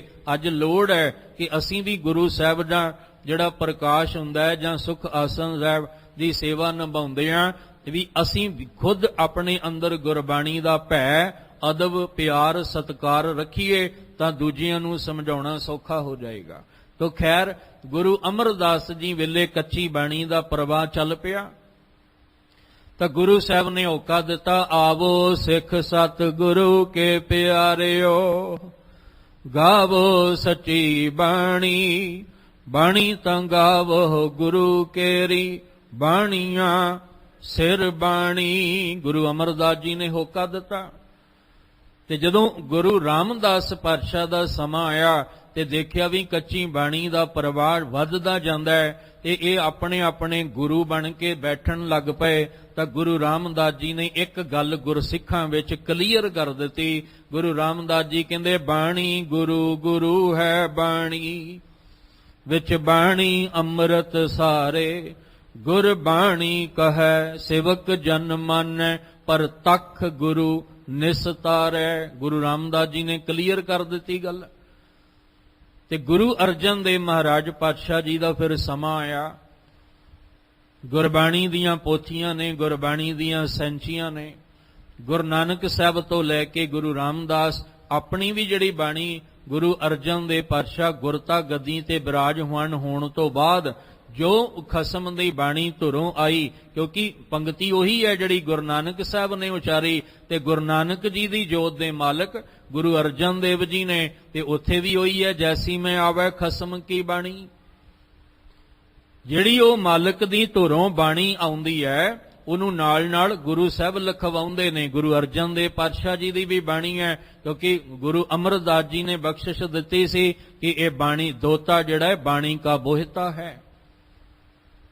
ਹੁਣ ਗੁਰਬਾਣੀ ਦੀਆਂ ਪੋਥੀਆਂ ਸੈਂਚੀਆਂ ਜਿਹੜੀਆਂ ਨੇ ਮੌਜੂਦ ਨੇ, ਜਿਹੜੇ ਗੁਰਬਾਣੀ ਪੜ੍ਹਦੇ ਨੇ ਉਹਨਾਂ ਨੂੰ ਗੁਰਬਾਣੀ ਦਾ ਗਿਆਨ ਹੈ। ਇੱਕ ਦਿਨ ਗੁਰਬਾਣੀ ਜਿਹੜੀ ਸੀ ਉਹ ਕੀਰਤਨ ਹੋ ਰਿਹਾ, ਤੇ ਉਸ ਵੇਲੇ ਇੰਨਾ ਕੁ ਕਹਿ ਲੋ ਪ੍ਰਵਾਹ ਚੱਲ ਪਿਆ ਕਿ ਪ੍ਰਿਥੀ ਚੰਦ ਦਾ ਪੁੱਤ ਜਿਹੜਾ ਮਿਹਰਬਾਨ ਸੀ ਨਾ, ਉਹ ਵੀ ਬਾਣੀ ਰਚਣ ਲੱਗ ਪਿਆ। ਉਹਨੇ ਵੀ ਬਾਣੀ ਰਚ ਦਿੱਤੀ, ਤੇ ਬਾਣੀ ਰਚ ਕੇ ਉਹਨੇ ਮੋਹਰ ਨਾਨਕ ਜੀ ਦੀ, ਕਿਉਂਕਿ ਘਰ ਚੋਂ ਹੀ ਸੀ ਨਿਕਲਿਆ, ਉਹਨੂੰ ਪਤਾ ਸੀ ਗੁਰਸਿੱਖਾਂ ਨੇ ਇਹ ਬਾਣੀ ਨੂੰ ਸੱਚੀ ਤਾਂ ਮੰਨਣਾ ਜੇ ਨਾਨਕ ਦੀ ਮੋਹਰ ਲੱਗੀ ਹੋਏਗੀ। ਤੇ ਮਿਹਰਬਾਨ ਨੇ ਕੀ ਕੀਤਾ, ਉਹਨੇ ਆਪਣੀਆਂ ਪੰਕਤੀਆਂ ਉਚਾਰ ਕੇ ਮੋਹਰ ਨਾਨਕ ਜੀ ਦੇ ਨਾਮ ਦੀ ਲਾਤੀ, ਤਾਂ ਕਿ ਪੜਨ ਵਾਲਿਆਂ ਨੂੰ ਪਤਾ ਲੱਗੇ ਵੀ ਇਹ ਵਾਕਈ ਗੁਰੂ ਨਾਨਕ ਸਾਹਿਬ ਦੇ ਘਰ ਦੀ ਬਾਣੀ ਹੈ। ਇਹ ਜਿਹੜਾ ਖਜ਼ਾਨਾ ਹੈ, ਇਹ ਵਾਕਈ ਉਸ ਮਾਲਕ ਦੇ ਘਰੋਂ ਤੁਰਕੀ ਬਾਣੀ ਆਈ, ਤਿਨ ਸਗਲੀ ਚਿੰਤ ਮਿਟਾਈ ਵਾਲੀ ਬਖਸ਼ਿਸ਼ ਹੈ। ਪਰ ਗੁਰੂ ਅਰਜਨ ਦੇਵ ਜੀ ਦੇ ਕੰਨਾਂ ਤੱਕ ਪਹੁੰਚੀ। ਸਾਹਿਬ ਕਹਿੰਦੇ ਨਹੀਂ, ਇਹ ਖਸਮ ਦੀ ਬਾਣੀ ਨਹੀਂ, ਇਹ ਤਾਂ ਹੁਣ ਕੀਰਤਨ ਤੱਕ ਜਿਹੜੀ ਹੈ ਬਾਣੀ ਇਸ ਤਰ੍ਹਾਂ ਉਚਾਰਨ ਕਰਕੇ ਪਹੁੰਚ ਗਈ ਹੈ, ਤੇ ਕੱਲ ਨੂੰ ਤੇ ਫਿਰ ਹੋਰ ਜਿਹੜਾ ਨੁਕਸਾਨ ਹੋਏਗਾ। ਹੁਣ ਜਿਹੜਾ ਇੱਕ ਗ੍ਰੰਥ ਦੀ ਬੀੜ ਦੀ ਸੰਪਾਦਨਾ ਦੀ ਲੋੜ ਪੈ ਗਈ। ਬੀੜ ਦਾ ਅਰਥ ਹੁੰਦਾ ਹੈ ਸਾਰਾ ਕੁਝ ਇੱਕ ਥਾਂ ਇਕੱਠਾ ਕਰਨਾ। ਇਹ ਪੋਥੀ ਪਰਮੇਸ਼ਰ ਕਾ ਥਾਨ, ਇਹ ਜਿਹੜਾ ਪੋਥੀ ਗੁਰਬਾਣੀ ਦਾ ਖਜ਼ਾਨਾ ਸੀ, ਇਹ ਪਰਮੇਸ਼ਵਰ ਦੇ ਮਿਲਾਪ ਦਾ ਥਾਂ ਸੀ। ਇਹਨੂੰ ਹੁਣ ਇੱਕ ਗ੍ਰੰਥ ਦਾ ਰੂਪ ਦੇਣਾ, ਇਹਨੂੰ ਇੱਕ ਹੁਣ ਥਾਲ ਦਾ ਰੂਪ ਦੇਣਾ। ਕਿਉਂਕਿ ਦੇਖੋ, ਦੁਨੀਆ ਵਿੱਚ ਓਰੀਜਨਲ ਵੀ ਹੈ ਤੇ ਡੁਪਲੀਕੇਟ ਵੀ ਹੈ। ਦੁਨੀਆ ਵਿੱਚ ਸੱਚ ਵੀ ਬਹੁਤ ਹੈ ਤੇ ਕੱਚ ਵੀ ਬਹੁਤ ਹੈ। ਸਾਡੀਆਂ ਅੱਖਾਂ ਧੋਖਾ ਖਾ ਜਾਂਦੀਆਂ ਨੇ। ਬਣਾਉਣ ਵਾਲੇ ਨੇ ਇੰਨੇ ਕਮਾਲ ਦੀਆਂ ਚੀਜ਼ਾਂ ਬਣਾਈਆਂ, ਅਸੀਂ ਵੇਖ ਕੇ ਕਹਿ ਹੀ ਨਹੀਂ ਸਕਦੇ ਵੀ ਇਹ ਡੁਪਲੀਕੇਟ ਹੈ ਕਿ ਓਰੀਜਨਲ ਹੈ। ਫੁੱਲ ਲੈ ਲਓ ਤੁਸੀਂ, ਇੱਕ ਸਿੰਪਲ ਜੀ ਉਦਾਹਰਣ ਕਿ 2 ਫੁੱਲ ਲੈ ਲਓ, ਇੱਕ ਓਰੀਜਨਲ ਤੇ ਇੱਕ ਡੁਪਲੀਕੇਟ। ਸਾਡੀਆਂ ਅੱਖਾਂ ਧੋਖਾ ਖਾ ਜਾਣਗੀਆਂ, ਸਾਨੂੰ ਪਤਾ ਹੀ ਨਹੀਂ ਲੱਗੇਗਾ ਵੀ ਇਹ ਵਾਕਈ ਕੁਦਰਤੀ ਫੁੱਲ ਹੈ ਕਿ ਬਨਾਵਟੀ ਹੈ, ਕਿਉਂਕਿ ਬਣਤਰ ਇੰਨੇ ਕਮਾਲ ਦੀ। ਪਰ ਧਿਆਨ ਰੱਖਣਾ, ਜਿਹੜੀਆਂ ਮੱਖੀਆਂ ਬੈਠਦੀਆਂ ਨੇ ਨਾ ਫੁੱਲ ਦੇ ਉੱਤੇ, ਭਵਰਾ ਬੈਠਦਾ ਹੈ, ਉਹ ਕਦੇ ਧੋਖਾ ਨਹੀਂ ਖਾਂਦਾ। ਉਹਨੂੰ ਪਤਾ ਲੱਗ ਜਾਂਦਾ ਵੀ ਆਹ ਓਰੀਜਨਲ ਹੈ, ਇਹ ਕੁਦਰਤੀ ਤੌਰ ਵਾਲਾ ਫੁੱਲ ਹੈ ਤੇ ਇਹ ਬਨਾਵਟੀ। ਉਹ ਕਦੇ ਬਨਾਵਟੀ ਤੇ ਨਹੀਂ ਬੈਠਦਾ। ਗੁਰੂ ਕੇ ਸਿੱਖੋ, ਸਾਨੂੰ ਵੀ ਇੰਨਾ ਗਿਆਨ ਹੋਵੇ, ਅਸੀਂ ਕਦੀ ਕੱਚੀ ਬਾਣੀ ਵੱਲ ਜਾਈਏ ਹੀ ਨਾ। ਸਾਨੂੰ ਸੱਚੀ ਬਾਣੀ ਤੇ ਕੱਚੀ ਬਾਣੀ ਦਾ ਅੰਤਰ ਪਤਾ ਹੋਵੇ। ਉਹ ਤਾਂ ਹੀ ਪਤਾ ਹੋਏਗਾ ਜੇ ਅਸੀਂ ਗੁਰਬਾਣੀ ਪੜਾਂਗੇ। ਦਿਨੋਂ ਦਿਨ ਤਾਂ ਜਿਹੜਾ ਸਾਡੀ ਗੁਰਬਾਣੀ ਤੇ ਬਾਬੇ ਨਾਨਕ ਦੇ ਘਰ ਦੀ ਬਾਣੀ ਤੇ ਅਟੈਕ ਹੋ ਰਹੇ ਨੇ, ਬਦਲਣ ਦਾ ਯਤਨ ਕੀਤਾ। ਇੱਕ ਬੇਨਤੀ ਹੋਰ, ਬੜੇ ਧਿਆਨ ਨਾਲ ਸੁਣਨਾ, ਤੁਸੀਂ ਆਪ ਜਿਹੜਾ ਸਰਚ ਕਰਕੇ ਵੇਖਣਾ। ਇੱਕ ਓੰਕਾਰ ਨੂੰ ਵੀ ਬਦਲ ਕੇ ਰੱਖ ਦਿੱਤਾ। ਸਾਨੂੰ ਤੇ ਹਜੇ ਪਹਿਲਾ ਜਿਹੜਾ ਇੱਕ ਓੰਕਾਰ ਗੁਰੂ ਗ੍ਰੰਥ ਸਾਹਿਬ ਵਿੱਚ ਆਰੰਭ, ਸਾਨੂੰ ਤੇ ਹਜੇ ਉਹਦੀ ਬਣਤਰ ਨਹੀਂ ਪਤਾ, ਅਸੀਂ ਗੁਰਬਾਣੀ ਨੂੰ ਕਿੱਥੋਂ ਸਮਝ ਲਾਂਗੇ। ਜਿਹੜਾ ਇੱਕ ਓੰਕਾਰ ਜਿੱਥੋਂ ਗੁਰੂ ਗ੍ਰੰਥ ਸਾਹਿਬ ਦੀ ਬਾਣੀ ਆਰੰਭ ਹੁੰਦੀ ਹੈ, ਜਪ ਦੀ ਬਾਣੀ ਆਰੰਭ ਹੁੰਦੀ ਹੈ, ਗੁਰੂ ਨਾਨਕ ਜੀ ਨੇ ਹੋਕਾ ਦਿੱਤਾ ਜਾ ਜਾ ਕੇ ਇੱਕ ਓੰਕਾਰ। ਜੇ ਗੁਰੂ ਨਾਨਕ ਸਾਹਿਬ ਬਗਦਾਦ ਗਏ ਨੇ, ਇੱਕ ਓੰਕਾਰ ਸਤਿਗੁਰੂ, ਜਿਵੇਂ ਇਸਲਾਮ ਧਰਮ ਵਿੱਚ ਬਾਂਗ ਦਿੱਤੀ ਜਾਂਦੀ ਹੈ ਨਾ, ਗੁਰੂ ਨਾਨਕ ਸਾਹਿਬ ਨੇ ਇੱਕ ਓੰਕਾਰ ਦੀ ਬਾਂਗ ਦਿੱਤੀ ਤੇ ਸਾਰੀ ਨਗਰੀ ਸੁੰਨ-ਮੁੰਨ ਹੋ ਗਈ। ਅੱਜ ਅਸੀਂ ਇੰਨੇ ਕਮਜ਼ੋਰ ਹੋ ਗਏ, ਸਾਨੂੰ ਇੱਕ ਓੰਕਾਰ ਦੀ ਬਣਤਰ ਦਾ ਹੀ ਨਹੀਂ ਪਤਾ। ਆ ਨੈਟ ਤੇ ਸਰਚ ਕਰਕੇ ਵੇਖਿਓ ਜਰਾ, ਆਪਣੇ ਆਪਣੇ ਨੈਟ ਤੇ ਸਰਚ ਕਰਕੇ ਵੇਖਿਓ, ਕਈ ਪ੍ਰਕਾਰ ਦੇ ਇੱਕ ਓੰਕਾਰ ਤੁਹਾਨੂੰ ਨਜ਼ਰ ਆਉਣਗੇ। ਕੋਈ ਕਿਸੇ ਤਰ੍ਹਾਂ ਬਣਾਤਾ, ਕੋਈ ਕਿਸੇ ਤਰ੍ਹਾਂ ਬਣਾਤਾ, ਕੋਈ ਕਿਸੇ ਤਰ੍ਹਾਂ। ਤੇ ਜੇ ਸਾਰੇ ਇੱਕ ਓੰਕਾਰ ਦੇ ਆਕਾਰ ਸਾਡੇ ਸਾਹਮਣੇ ਰੱਖ ਦਈਏ ਨਾ, ਤੇ ਅਸੀਂ ਵੀ ਸੋਚੀ ਪੈ ਜਾਾਂਗੇ ਇਹਦੇ ਵਿੱਚੋਂ ਅਸਲ ਆਕਾਰ ਕਿਹੜਾ ਹੈ। ਤੇ ਜੇ ਅਸੀਂ ਗੁਰੂ ਗ੍ਰੰਥ ਸਾਹਿਬ ਜੀ ਦੀ ਬਾਣੀ ਦਾ ਦੀਦਾਰ ਕੀਤਾ ਹੋਏਗਾ, ਦਰਸ਼ਨ ਕੀਤਾ ਹੋਏਗਾ, ਖੁਦ ਆਪ ਬਾਣੀ ਪੜ੍ਹੀ ਹੋਏਗੀ, ਤੇ ਸਾਨੂੰ ਪਤਾ ਹੋਏਗਾ ਕਿ ਸਾਡੇ ਗੁਰੂ ਸਾਹਿਬ ਨੇ ਸਾਡੇ ਇੱਕ ਓੰਕਾਰ ਦੀ ਬਣਤਰ ਸਾਨੂੰ ਕਿੱਦਾਂ ਦਿੱਤੀ ਹੈ। ਜੇ ਤੁਹਾਨੂੰ ਕੋਈ ਸ਼ੱਕ ਹੋਵੇ, ਤੁਸੀਂ ਖੁਦ ਨੈਟ ਤੇ ਸਰਚ ਕਰੋ, ਕਈ ਪ੍ਰਕਾਰ ਦੇ ਤੁਹਾਨੂੰ ਇੱਕ ਓੰਕਾਰ ਦੇ ਆਕਾਰ ਮਿਲ ਜਾਣਗੇ। ਉਹਦੇ ਵਿੱਚ ਅਸੀਂ ਦੁਬਿਧਾ 'ਚ ਪੈ ਜਾਾਂਗੇ। ਇਹਦੇ ਨਾਲੋਂ ਚੰਗਾ ਵੀ ਖੁਦ ਬਾਣੀ ਪੜ੍ਹੋ, ਆਪ ਦਰਸ਼ਨ ਕਰੋ ਗੁਰੂ ਗ੍ਰੰਥ ਸਾਹਿਬ ਜੀ ਦਾ, ਤਾਂ ਕਿ ਕੱਲ ਨੂੰ ਕੋਈ ਹੇਰ ਫੇਰ ਕਰਦਾ ਅਸੀਂ ਉਹਨੂੰ ਕਹਿ ਸਕਦੇ ਹਾਂ ਵੀ ਇਹ ਤੇਰੀ ਬਾਣੀ ਜਿਹੜੀ ਆ ਇਹ ਸਾਡੇ ਬਾਬੇ ਨਾਨਕ ਦੇ ਘਰ ਦੀ ਬਾਣੀ ਨਾਲ ਮੇਲ ਨਹੀਂ ਖਾਂਦੀ। ਅਸੀਂ ਖੁਦ ਹੀ ਕਮਜ਼ੋਰ ਹੁੰਦੇ ਜਾ ਰਹੇ ਹਾਂ। ਯਤਨ ਕਰੀਏ ਆਪਣੇ ਪਰਿਵਾਰ ਵਿੱਚ, ਬੱਚਿਆਂ ਦੇ ਵਿੱਚ ਬੈਠ ਕੇ ਗੁਰਬਾਣੀ ਦਾ ਅਭਿਆਸ ਥੋੜਾ ਹੀ ਸਮਾਂ ਕੱਢ ਲਈਏ। ਜੇ ਬਹੁਤਾ ਨਹੀਂ ਤਾਂ ਥੋੜਾ ਥੋੜਾ ਸਮਾਂ ਕੱਢੀਏ ਨਾ। ਸਾਡੇ ਤੋਂ ਬਾਅਦ ਕਮ ਸੇ ਕਮ ਸਾਡੀ ਔਲਾਦ, ਸਾਡੀ ਆਉਣ ਵਾਲੀ ਪੀੜ੍ਹੀ ਨੂੰ ਤਾਂ ਪਤਾ ਹੋਏਗਾ ਵੀ ਗੁਰਬਾਣੀ ਕੀ ਹੈ। ਜਿਹਨੂੰ ਗੁਰੂ ਸਾਹਿਬ ਕਹਿੰਦੇ ਆਵੋ ਸਿੱਖ ਸਤਿਗੁਰੂ ਕੇ ਪਿਆਰਿਓ ਗਾਵੋ ਸੱਚੀ ਬਾਣੀ। ਗੁਰੂ ਅਰਜਨ ਦੇਵ ਮਹਾਰਾਜ ਜੀ ਨੇ ਫਿਰ ਰਾਮਸਰ, ਜਿੱਥੇ ਅੱਜ ਅਸਥਾਨ ਬਣਿਆ, ਉੱਥੇ ਮਹਾਰਾਜ ਨੇ ਉਹ ਥਾਂ ਵੇਖੀ, ਸੁੰਦਰ ਹੈ, ਇਕਾਂਤ ਹੈ, ਸ਼ਾਂਤਮਈ ਮਾਹੌਲ ਹੈ, ਇਕਾਗਰਤਾ ਚਾਹੀਦੀ ਹੈ। ਉੱਥੇ ਫਿਰ ਇੱਕ ਸਰੋਵਰ ਤਿਆਰ ਕਰਵਾਇਆ, ਰਾਮਸਰ ਦਾ ਸਰੋਵਰ, ਕਿਉਂਕਿ ਉੱਥੇ ਇਸ਼ਨਾਨ ਵੀ ਕਰਨਾ ਹੈ, ਉੱਥੇ ਜਲ ਦੀ ਵੀ ਲੋੜ ਹੈ, ਤਿਆਰੀ ਵੀ ਜਿਹੜੀ ਹੈ ਉਹ ਕਰਨੀ ਹੈ। ਇਸ ਤੋਂ ਪਹਿਲਾਂ ਹਰਿਮੰਦਰ ਸਾਹਿਬ ਦਰਬਾਰ ਸਾਹਿਬ ਦੀ ਜਿਹੜੀ ਹੈ ਉਹ ਰਚਨਾ ਹੋ ਚੁੱਕੀ ਹੈ। ਕਿਉਂਕਿ ਕਈ ਵਿਦਵਾਨ ਕਹਿੰਦੇ ਨੇ ਕਿ ਇੱਕ ਤਾਂ ਜਿਲਦ ਹੁੰਦੀ ਹੈ ਨਾ ਜਿਹੜੀ ਗੁਰੂ ਗ੍ਰੰਥ ਸਾਹਿਬ ਪਾਤਸ਼ਾਹ ਦੇ ਪਾਵਨ ਅੰਗ ਜਿਹਦੇ ਵਿੱਚ ਸੰਜੋਏ ਹੋਏ ਨੇ, ਇੱਕ ਜਿਲਦ ਉਹ ਹਰਿਮੰਦਰ ਸਾਹਿਬ ਦਰਬਾਰ ਸਾਹਿਬ ਨੂੰ ਸਮਝਦੇ ਨੇ। ਉਹ ਕਹਿੰਦੇ ਜਿਹੜਾ ਦਰਬਾਰ ਸਾਹਿਬ ਹਰਿਮੰਦਰ ਸਾਹਿਬ ਹੈ ਨਾ, ਇਹ ਗੁਰੂ ਗ੍ਰੰਥ ਸਾਹਿਬ ਦੀ ਜਿਲਦ ਹੈ। ਤੇ ਇੱਕ ਜਿਲਦ ਜਿਹੜੀ ਬਾਅਦ ਵਿੱਚ ਤਿਆਰ ਹੋਈ, ਜਿਹੜੇ ਭਾਈ ਬੰਨੋਂ ਲੈ ਕੇ ਆਉਂਦਾ ਹੈ, ਇੱਕ ਜਿਲਦ ਜਿਹੜੀ ਸੀ ਹਰਿਮੰਦਰ ਸਾਹਿਬ ਦਰਬਾਰ ਸਾਹਿਬ, ਉਹ ਗੁਰੂ ਸਾਹਿਬ ਨੇ ਪਹਿਲਾਂ ਹੀ ਤਿਆਰ ਕਰਵਾ ਦਿੱਤੀ। ਇਹਦੇ ਅੰਦਰ ਗੁਰਬਾਣੀ ਦਾ ਪ੍ਰਕਾਸ਼ ਕਰਨਾ ਹੈ। ਇਹ ਭਾਵਨਾ ਵਾਲਿਆਂ ਨੇ ਜੋ ਅੰਦਰ ਭਾਵਨਾ ਬਣੀ ਉਹਨੂੰ ਬਿਆਨ ਕੀਤਾ। ਕਹਿੰਦੇ ਰਾਮਸਰ ਦੇ ਅਸਥਾਨ ਤੇ ਜੋ ਤਿਆਰੀ ਕਰਵਾਈ ਗਈ, ਭਾਈ ਸਾਹਿਬ ਭਾਈ ਗੁਰਦਾਸ ਜੀ ਨੂੰ ਲਿਖਾਰੀ ਚੁਣਿਆ ਗਿਆ ਕਿ ਤੁਸੀਂ ਜਿਹੜਾ ਉਹ ਇਹ ਸਾਰੀ ਬਾਣੀ ਜਿਹੜੀ ਹੈ ਉਹ ਲਿਖਣੀ ਹੈ। ਭਾਈ ਬੰਨੋ ਜੀ ਜਿਹੜੇ ਨੇ ਉਹਨਾਂ ਦੀ ਡਿਊਟੀ ਲਾਈ, ਤੁਸੀਂ ਸ਼ਾਹੀ ਬਣਾਉਣੀ ਹੈ, ਕਲਮਾਂ ਘੜਨੀਆਂ ਨੇ, ਕਾਗਜ਼ ਜਿਹੜਾ ਵਰਤਿਆ ਜਾਣਾ ਉਹਦੀ ਤਿਆਰੀ ਜਿਹੜੀ ਹੈ ਉਹ ਤੁਸੀਂ ਕਰਨੀ ਹੈ। ਆ ਸਾਰੀਆਂ ਪੋਥੀਆਂ ਜਿਹੜੀਆਂ ਨੇ ਗੁਰਬਾਣੀ ਦੀਆਂ ਇਕੱਤਰ ਕਰਕੇ ਗੁਰੂ ਸਾਹਿਬ ਰਾਮਸਰ ਲੈ ਕੇ ਆਉਂਦੇ। ਕੁਝ ਗੋਇੰਦਵਾਲ ਸਾਹਿਬ ਵੀ ਨੇ ਜਿਹਨੂੰ ਪਾਲਕੀ ਵਿੱਚ ਅਦਬ ਪਿਆਰ ਨਾਲ ਰੱਖ ਕੇ ਬਿਰਾਜਮਾਨ ਕਰਵਾ ਕੇ, ਜਿੱਥੇ ਅੱਜ ਤੁਸੀਂ ਵੇਖਦੇ ਹੋ ਦੁੱਖ ਭੰਜਨੀ ਬੇਰੀ, ਉਹਦੇ ਨਾਲ ਹੀ ਜਦੋਂ ਆਪਾਂ ਅੱਗੇ ਚੱਲੀਏ ਉਹ ਅਸਥਾਨ ਬਣਿਆ ਹੋਇਆ ਜਿੱਥੇ ਗੁਰੂ ਅਰਜਨ ਦੇਵ ਪਾਤਸ਼ਾਹ ਜੀ ਬਿਰਾਜਮਾਨ ਹੁੰਦੇ ਸੀ, ਉਹ ਥੜਾ ਸਾਹਿਬ, ਤੇ ਉਹਦੇ ਨਾਲ ਹੀ ਉਹ ਅਸਥਾਨ ਹੈ ਜਿੱਥੇ ਪੋਥੀਆਂ ਲੈ ਕੇ ਗੁਰੂ ਸਾਹਿਬ ਜੀ ਆਉਂਦੇ ਨੇ। ਇੱਥੋਂ ਫਿਰ ਰਾਮਸਰ ਚੱਲਦੇ ਨੇ। ਇੱਕ ਇੱਕ ਬਾਣੀ ਦਾ ਇੱਕ ਇੱਕ ਅੱਖਰ ਜਿਹੜਾ ਸੋਧ ਕੇ ਵਿਚਾਰ ਕੇ ਭਾਈ ਗੁਰਦਾਸ ਜੀ ਤੋਂ ਲਿਖਵਾਉਂਦੇ ਨੇ। ਕਿੰਨੀ ਵਾਰ ਗੁਰੂ ਸਾਹਿਬ ਚ ਆਇਆ ਸ਼ੁੱਧ ਕੀਚੈ, ਇਹਦਾ ਮਤਲਬ ਇੱਥੇ ਜੇ ਕੋਈ ਲੱਗਦਾ ਸੀ ਕਿ ਕੋਈ ਇੱਥੇ ਮਿਲਾਵਟ ਹੈ ਤਾਂ ਇਹਨੂੰ ਸ਼ੁੱਧ ਕੀਤਾ ਗਿਆ ਹੈ। ਇੱਥੇ ਲੱਗਦਾ ਸੀ ਵੀ ਕੋਈ ਇਹਦੇ ਵਿੱਚ ਹੇਰ ਫੇਰ ਹੈ, ਉੱਥੇ ਸ਼ੁੱਧ ਕੀਤਾ ਗਿਆ, ਸ਼ੁੱਧ ਕੀਚੈ। ਹੁਣ ਇਸ ਤੋਂ ਬਾਅਦ ਇਹਦੇ 'ਚ ਕੋਈ ਸ਼ੰਕਾ ਨਾ ਕਰਿਓ। ਫਿਰ ਉਹਦੀ ਬਣਤਰ ਕਿੰਨੀ ਕਮਾਲ ਦੀ ਬਣਾਈ। ਜੇ ਚੌਪਦੇ ਨੇ ਤੇ ਉਹਦੀ ਗਿਣਤੀ ਕੀਤੀ, ਜੇ ਅਸ਼ਟਪਦੀ ਹੈ ਉਹਦੀ ਗਿਣਤੀ ਕੀਤੀ, ਜੇ ਛੰਤ ਨੇ ਸ਼ਲੋਕ ਨੇ ਉਹਦੀ ਗਿਣਤੀ ਕਰਕੇ ਬਾਅਦ ਵਿੱਚ ਲਿਖ ਦਿੱਤੀ, ਤੇ ਤਾਂ ਕਿ ਉਹਦੇ ਵਿੱਚ ਕੋਈ ਹੇਰ ਫੇਰ ਨਾ ਕਰ ਸਕੇ ਕਿ ਗੁਰੂ ਨਾਨਕ ਜੀ ਦੇ ਸ਼ਬਦ ਇੰਨੇ ਨੇ, ਗੁਰੂ ਅੰਗਦ ਦੇਵ ਜੀ ਦੇ ਸ਼ਲੋਕ ਇੰਨੇ ਨੇ, ਗੁਰੂ ਅਮਰਦਾਸ ਜੀ ਦੀ ਬਾਣੀ ਇੰਨੀ ਹੈ। ਉਹ ਲਾਸਟ ਤੇ ਜਾ ਕੇ ਗਿਣਤੀ ਕਰ ਦਿੱਤੀ ਤਾਂ ਕਿ ਕੋਈ ਭੁਲੇਖਾ ਨਾ ਖਾ ਸਕੇ। ਉਹਦੀ ਜਿਹੜੀਆਂ ਤਤਕਰਾਂ ਉਹਦਾ ਬੜੇ ਕਮਾਲ ਦਾ ਬਣਾਇਆ। ਰਾਗਾਂ ਦੀ ਬਣਤਰ ਜਿਹੜੀ ਹੈ ਉਹ ਕੀਤੀ। 2 ਰਾਗ ਨਹੀਂ ਇਹਦੇ ਵਿੱਚ ਦਿੱਤੇ ਗਏ, ਇੱਕ ਮੇਘ ਰਾਗ ਤੇ ਇੱਕ ਦੀਪਕ ਰਾਗ। ਕਹਿੰਦੇ ਨਹੀਂ ਇਹ ਅੰਮ੍ਰਿਤ ਸਰੋਵਰ ਤਿਆਰ ਕਰਨਾ, ਇਹਦੇ ਵਿੱਚ ਅੱਗ ਦੇ ਭਾਂਬੜ ਨਹੀਂ ਅਸੀਂ ਬਾਲਣੇ, ਦੀਪਕ ਰਾਗ। ਤੇ ਇਹ ਬਾਣੀ ਪੜ੍ਹ ਕੇ ਅੰਦਰ ਦੇ ਵਿਕਾਰਾਂ ਨੂੰ ਮਾਰਨਾ, ਸੂਰਮਾ ਬਣਨਾ। ਇੱਥੇ ਬਿਲਕੁਲ ਸ਼ਾਂਤ ਵੀ ਨਹੀਂ ਹੋ ਜਾਣਾ, ਮੇਘ ਰਾਗ ਵੀ ਨਹੀਂ ਵਰਤਿਆ ਗਿਆ। 30 ਰਾਗਾਂ ਵਿੱਚ ਜਿਹੜਾ ਅੱਜ ਪਹਿਲਾ ਪ੍ਰਕਾਸ਼ ਪੁਰਬ ਉਹਦੇ ਮੁਤਾਬਕ 30 ਰਾਗਾਂ ਦੇ ਵਿੱਚ ਬਾਣੀ ਜਿਹੜੀ ਹੈ ਉਹ ਗੁਰੂ ਸਾਹਿਬ ਜੀ ਉਹਦੇ 'ਚ ਦਰਜ ਕਰਾਉਂਦੇ ਨੇ। 15 ਭਗਤਾਂ ਦੀ ਬਾਣੀ ਜਿਹੜੀ ਆ ਉਹ ਦਰਜ, ਤੇ ਜਿਹੜੇ ਭੱਟਾਂ ਦੇ ਸਵਈਏ ਤੁਸੀਂ ਸਰਵਣ ਕਰ ਰਹੇ ਹੋ, ਇਹ 11 ਭੱਟ ਜਿਹੜੇ ਨੇ ਇਹਨਾਂ ਦੀ ਬਾਣੀ ਨੂੰ ਵਿੱਚ ਦਰਜ ਜਿਹੜਾ ਉਹ ਕੀਤਾ ਜਾ ਰਿਹਾ ਹੈ। ਬਾਣੀ ਲਿਖੀ ਜਾ ਰਹੀ ਹੈ, ਭਾਈ ਗੁਰਦਾਸ ਜੀ ਲਿਖ ਰਹੇ ਨੇ, ਭਾਈ ਬੰਨੋ ਜੀ ਕੋਲ ਸਾਰੀ ਤਿਆਰੀ ਕਰਵਾ ਕੇ ਕਲਮਾਂ ਦੇਣੀਆਂ ਘੜ ਕੇ, ਸ਼ਾਹੀ ਦੇਣੀ ਘੜ ਕੇ, ਇਸ ਜਿਹੜੀਆਂ ਗੁਰਬਾਣੀ ਦੀਆਂ ਪੋਥੀਆਂ ਸੈਂਚੀਆਂ ਚੋਂ ਸਾਰੀ ਬਾਣੀ ਦੀ ਸੁਧਾਈ ਕਰਕੇ ਇਹ ਖਜ਼ਾਨਾ ਜਿਹੜਾ ਸੀ ਤਿਆਰ ਕੀਤਾ। ਤੇ ਜਿਲਦ ਇਹਦੀ ਬਣਾਉਣ ਲਈ ਲਾਹੌਰ ਜਿਹੜਾ ਸੀ ਉਹ ਭੇਜਿਆ, ਕਿਉਂਕਿ ਕਈ ਕਹਿੰਦੇ ਆ ਭਾਈ ਬੰਨੋ ਨੇ ਉਤਾਰਾ ਵੀ ਕੀਤਾ ਹੈ।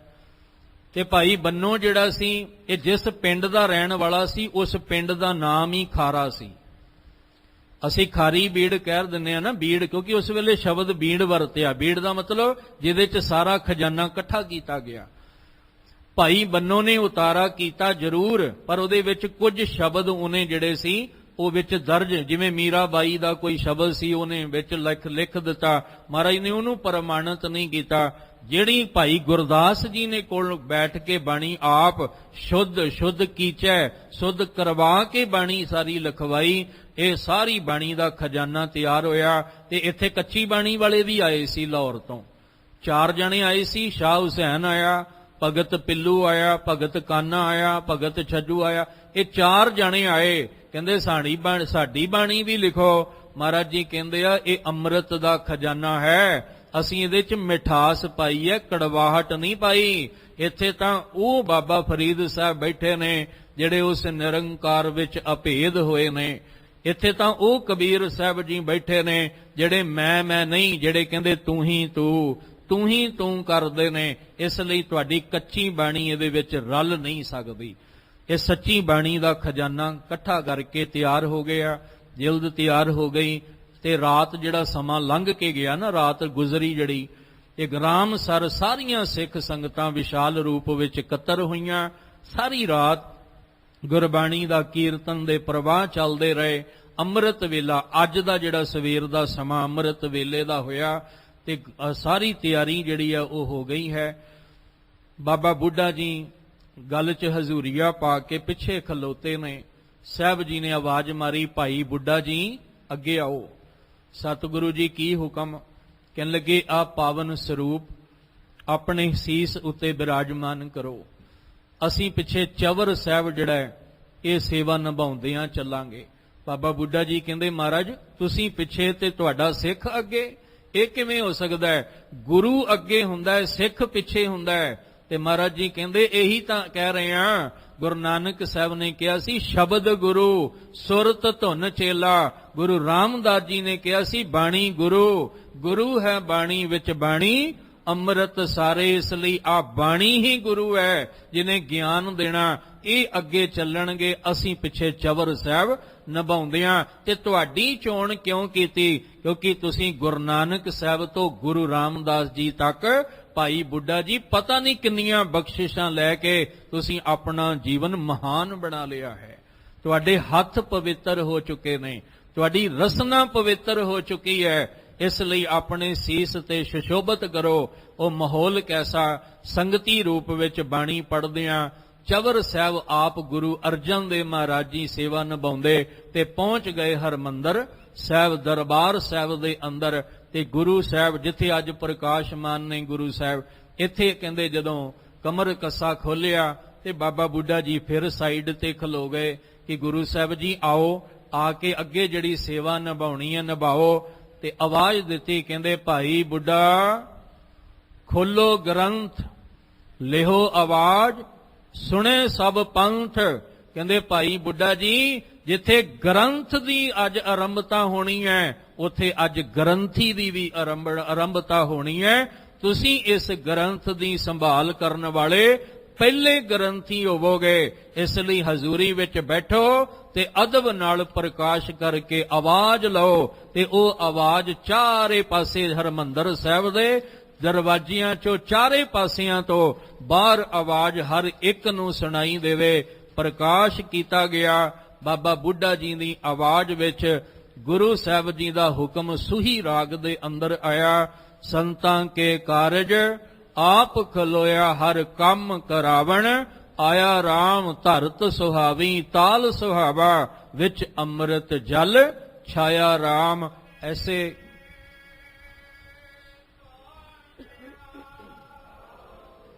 ਐਸੇ ਚਵਰ ਛਤਰ ਤਖਤ ਦੇ ਮਾਲਕ ਧੰਨ ਗੁਰੂ ਗ੍ਰੰਥ ਸਾਹਿਬ ਪਾਤਸ਼ਾਹ ਜੀ ਦਾ ਅੱਜ ਦੇ ਦਿਨ ਹਰਮੰਦਰ ਸਾਹਿਬ ਦਰਬਾਰ ਸਾਹਿਬ 1604 ਦੇ ਵਿੱਚ ਪਹਿਲਾ ਪ੍ਰਕਾਸ਼ ਗੁਰੂ ਅਰਜਨ ਦੇਵ ਪਾਤਸ਼ਾਹ ਬਾਬਾ ਬੁੱਢਾ ਸਾਹਿਬ ਜੀ ਦੇ ਪਵਿੱਤਰ ਹੱਥਾਂ ਰਾਹੀਂ ਕਰਵਾਉਂਦੇ ਨੇ। ਇਹ ਰੱਬੀ ਬਾਣੀ ਦਾ ਖਜ਼ਾਨਾ ਜਿਹੜਾ ਸਾਨੂੰ ਦਿੱਤਾ ਹੈ। ਲੋੜ ਹੈ ਕਿ ਅਸੀਂ ਸੱਚੀ ਬਾਣੀ ਨਾਲ ਜੁੜੀਏ, ਇਹ ਕੱਚੀ ਬਾਣੀ ਵਾਲਾ ਰਾਹ ਛੱਡ ਦਈਏ ਤੇ ਬਣਤਰ ਜਿਹੜੀ ਬਣਾਈ ਹੈ ਨਾ ਉਹਦਾ ਵੀ ਆਪਣੇ ਅੰਦਰ ਧਿਆਨ ਰੱਖੀਏ ਕਿ ਕਿਹੜੇ ਕਿਹੜੇ ਬਣਤਰ ਰੂਪ ਵਿੱਚ ਸਾਨੂੰ ਇਹ ਗੁਰਬਾਣੀ ਦਾ ਖਜ਼ਾਨਾ ਦਿੱਤਾ ਹੈ। ਆਪ ਸਮੁੱਚੀ ਸੰਗਤ ਨੂੰ ਗੁਰਦੁਆਰਾ ਦੂਖ ਨਿਵਾਰਨ ਸਾਹਿਬ, ਸਮੁੱਚੀ ਪ੍ਰਬੰਧਕ ਕਮੇਟੀ, ਸਮੁੱਚੇ ਸਟਾਫ ਵੱਲੋਂ ਗੁਰੂ ਗ੍ਰੰਥ ਸਾਹਿਬ ਪਾਤਸ਼ਾਹ ਦੇ ਪਹਿਲੇ ਪ੍ਰਕਾਸ਼ ਪੁਰਬ ਦੀਆਂ ਬਹੁਤ ਬਹੁਤ ਆਪ ਜੀ ਨੂੰ ਵਧਾਈਆਂ। ਆਪ ਵੀ ਜੁੜੋ, ਹੋਰਾਂ ਨੂੰ ਵੀ ਜਿਹੜਾ ਉਹ ਜੋੜੋ। ਜਿੱਥੇ ਆਪ ਜੀ ਨੇ ਪਹਿਲੇ ਪ੍ਰਕਾਸ਼ ਦੀ ਪੁਰਬ ਦੀ ਵਿਚਾਰ ਸਰਵਣ ਕੀਤੀ, ਭੱਟ ਸਾਹਿਬ ਜੀ ਦੇ ਇੱਕ ਸਵਈਏ ਦੀ ਵਿਚਾਰ ਸਰਵਣ ਕੀਤੀ ਹੈ, ਉੱਥੇ ਵਿਚਾਰਾਂ ਕਰਦਿਆਂ ਬੇਅੰਤ ਭੁੱਲਾਂ ਹੋਈਆਂ। ਸਤਿਗੁਰੂ ਬਖਸ਼ ਕੇ ਅੱਗੇ ਤੋਂ ਮੇਰ ਦਾ ਹੱਥ ਰੱਖਣ, ਤੁਹਾਨੂੰ ਸਾਨੂੰ ਸਾਰਿਆਂ ਨੂੰ ਇਸ ਰੱਬੀ ਬਾਣੀ ਦੇ ਨਾਲ ਜੋੜੀ ਰੱਖਣ। ਆਪ ਵੀ ਜੁੜੀਏ, ਹੋਰਾਂ ਨੂੰ ਵੀ ਜੋੜੀਏ ਤਾਂ ਕਿ ਲੋਕ ਸੁਖੀਏ ਪਰਲੋਕ ਸੁਹੇਲੇ। ਨਾਨਕ ਹਰਿ ਪ੍ਰਭ ਆਪੇ ਮੇਲੇ ਵਾਲਾ ਜੀਵਨ ਬਣ ਸਕੇ। ਇੱਕ ਵਾਰ ਫਿਰ ਆਪ ਸਮੁੱਚੀ ਸੰਗਤ ਨੂੰ ਬਹੁਤ ਬਹੁਤ ਵਧਾਈਆਂ ਜੀ। ਵਾਹਿਗੁਰੂ ਜੀ ਕਾ ਖਾਲਸਾ, ਵਾਹਿਗੁਰੂ ਜੀ ਕੀ ਫਤਿਹ।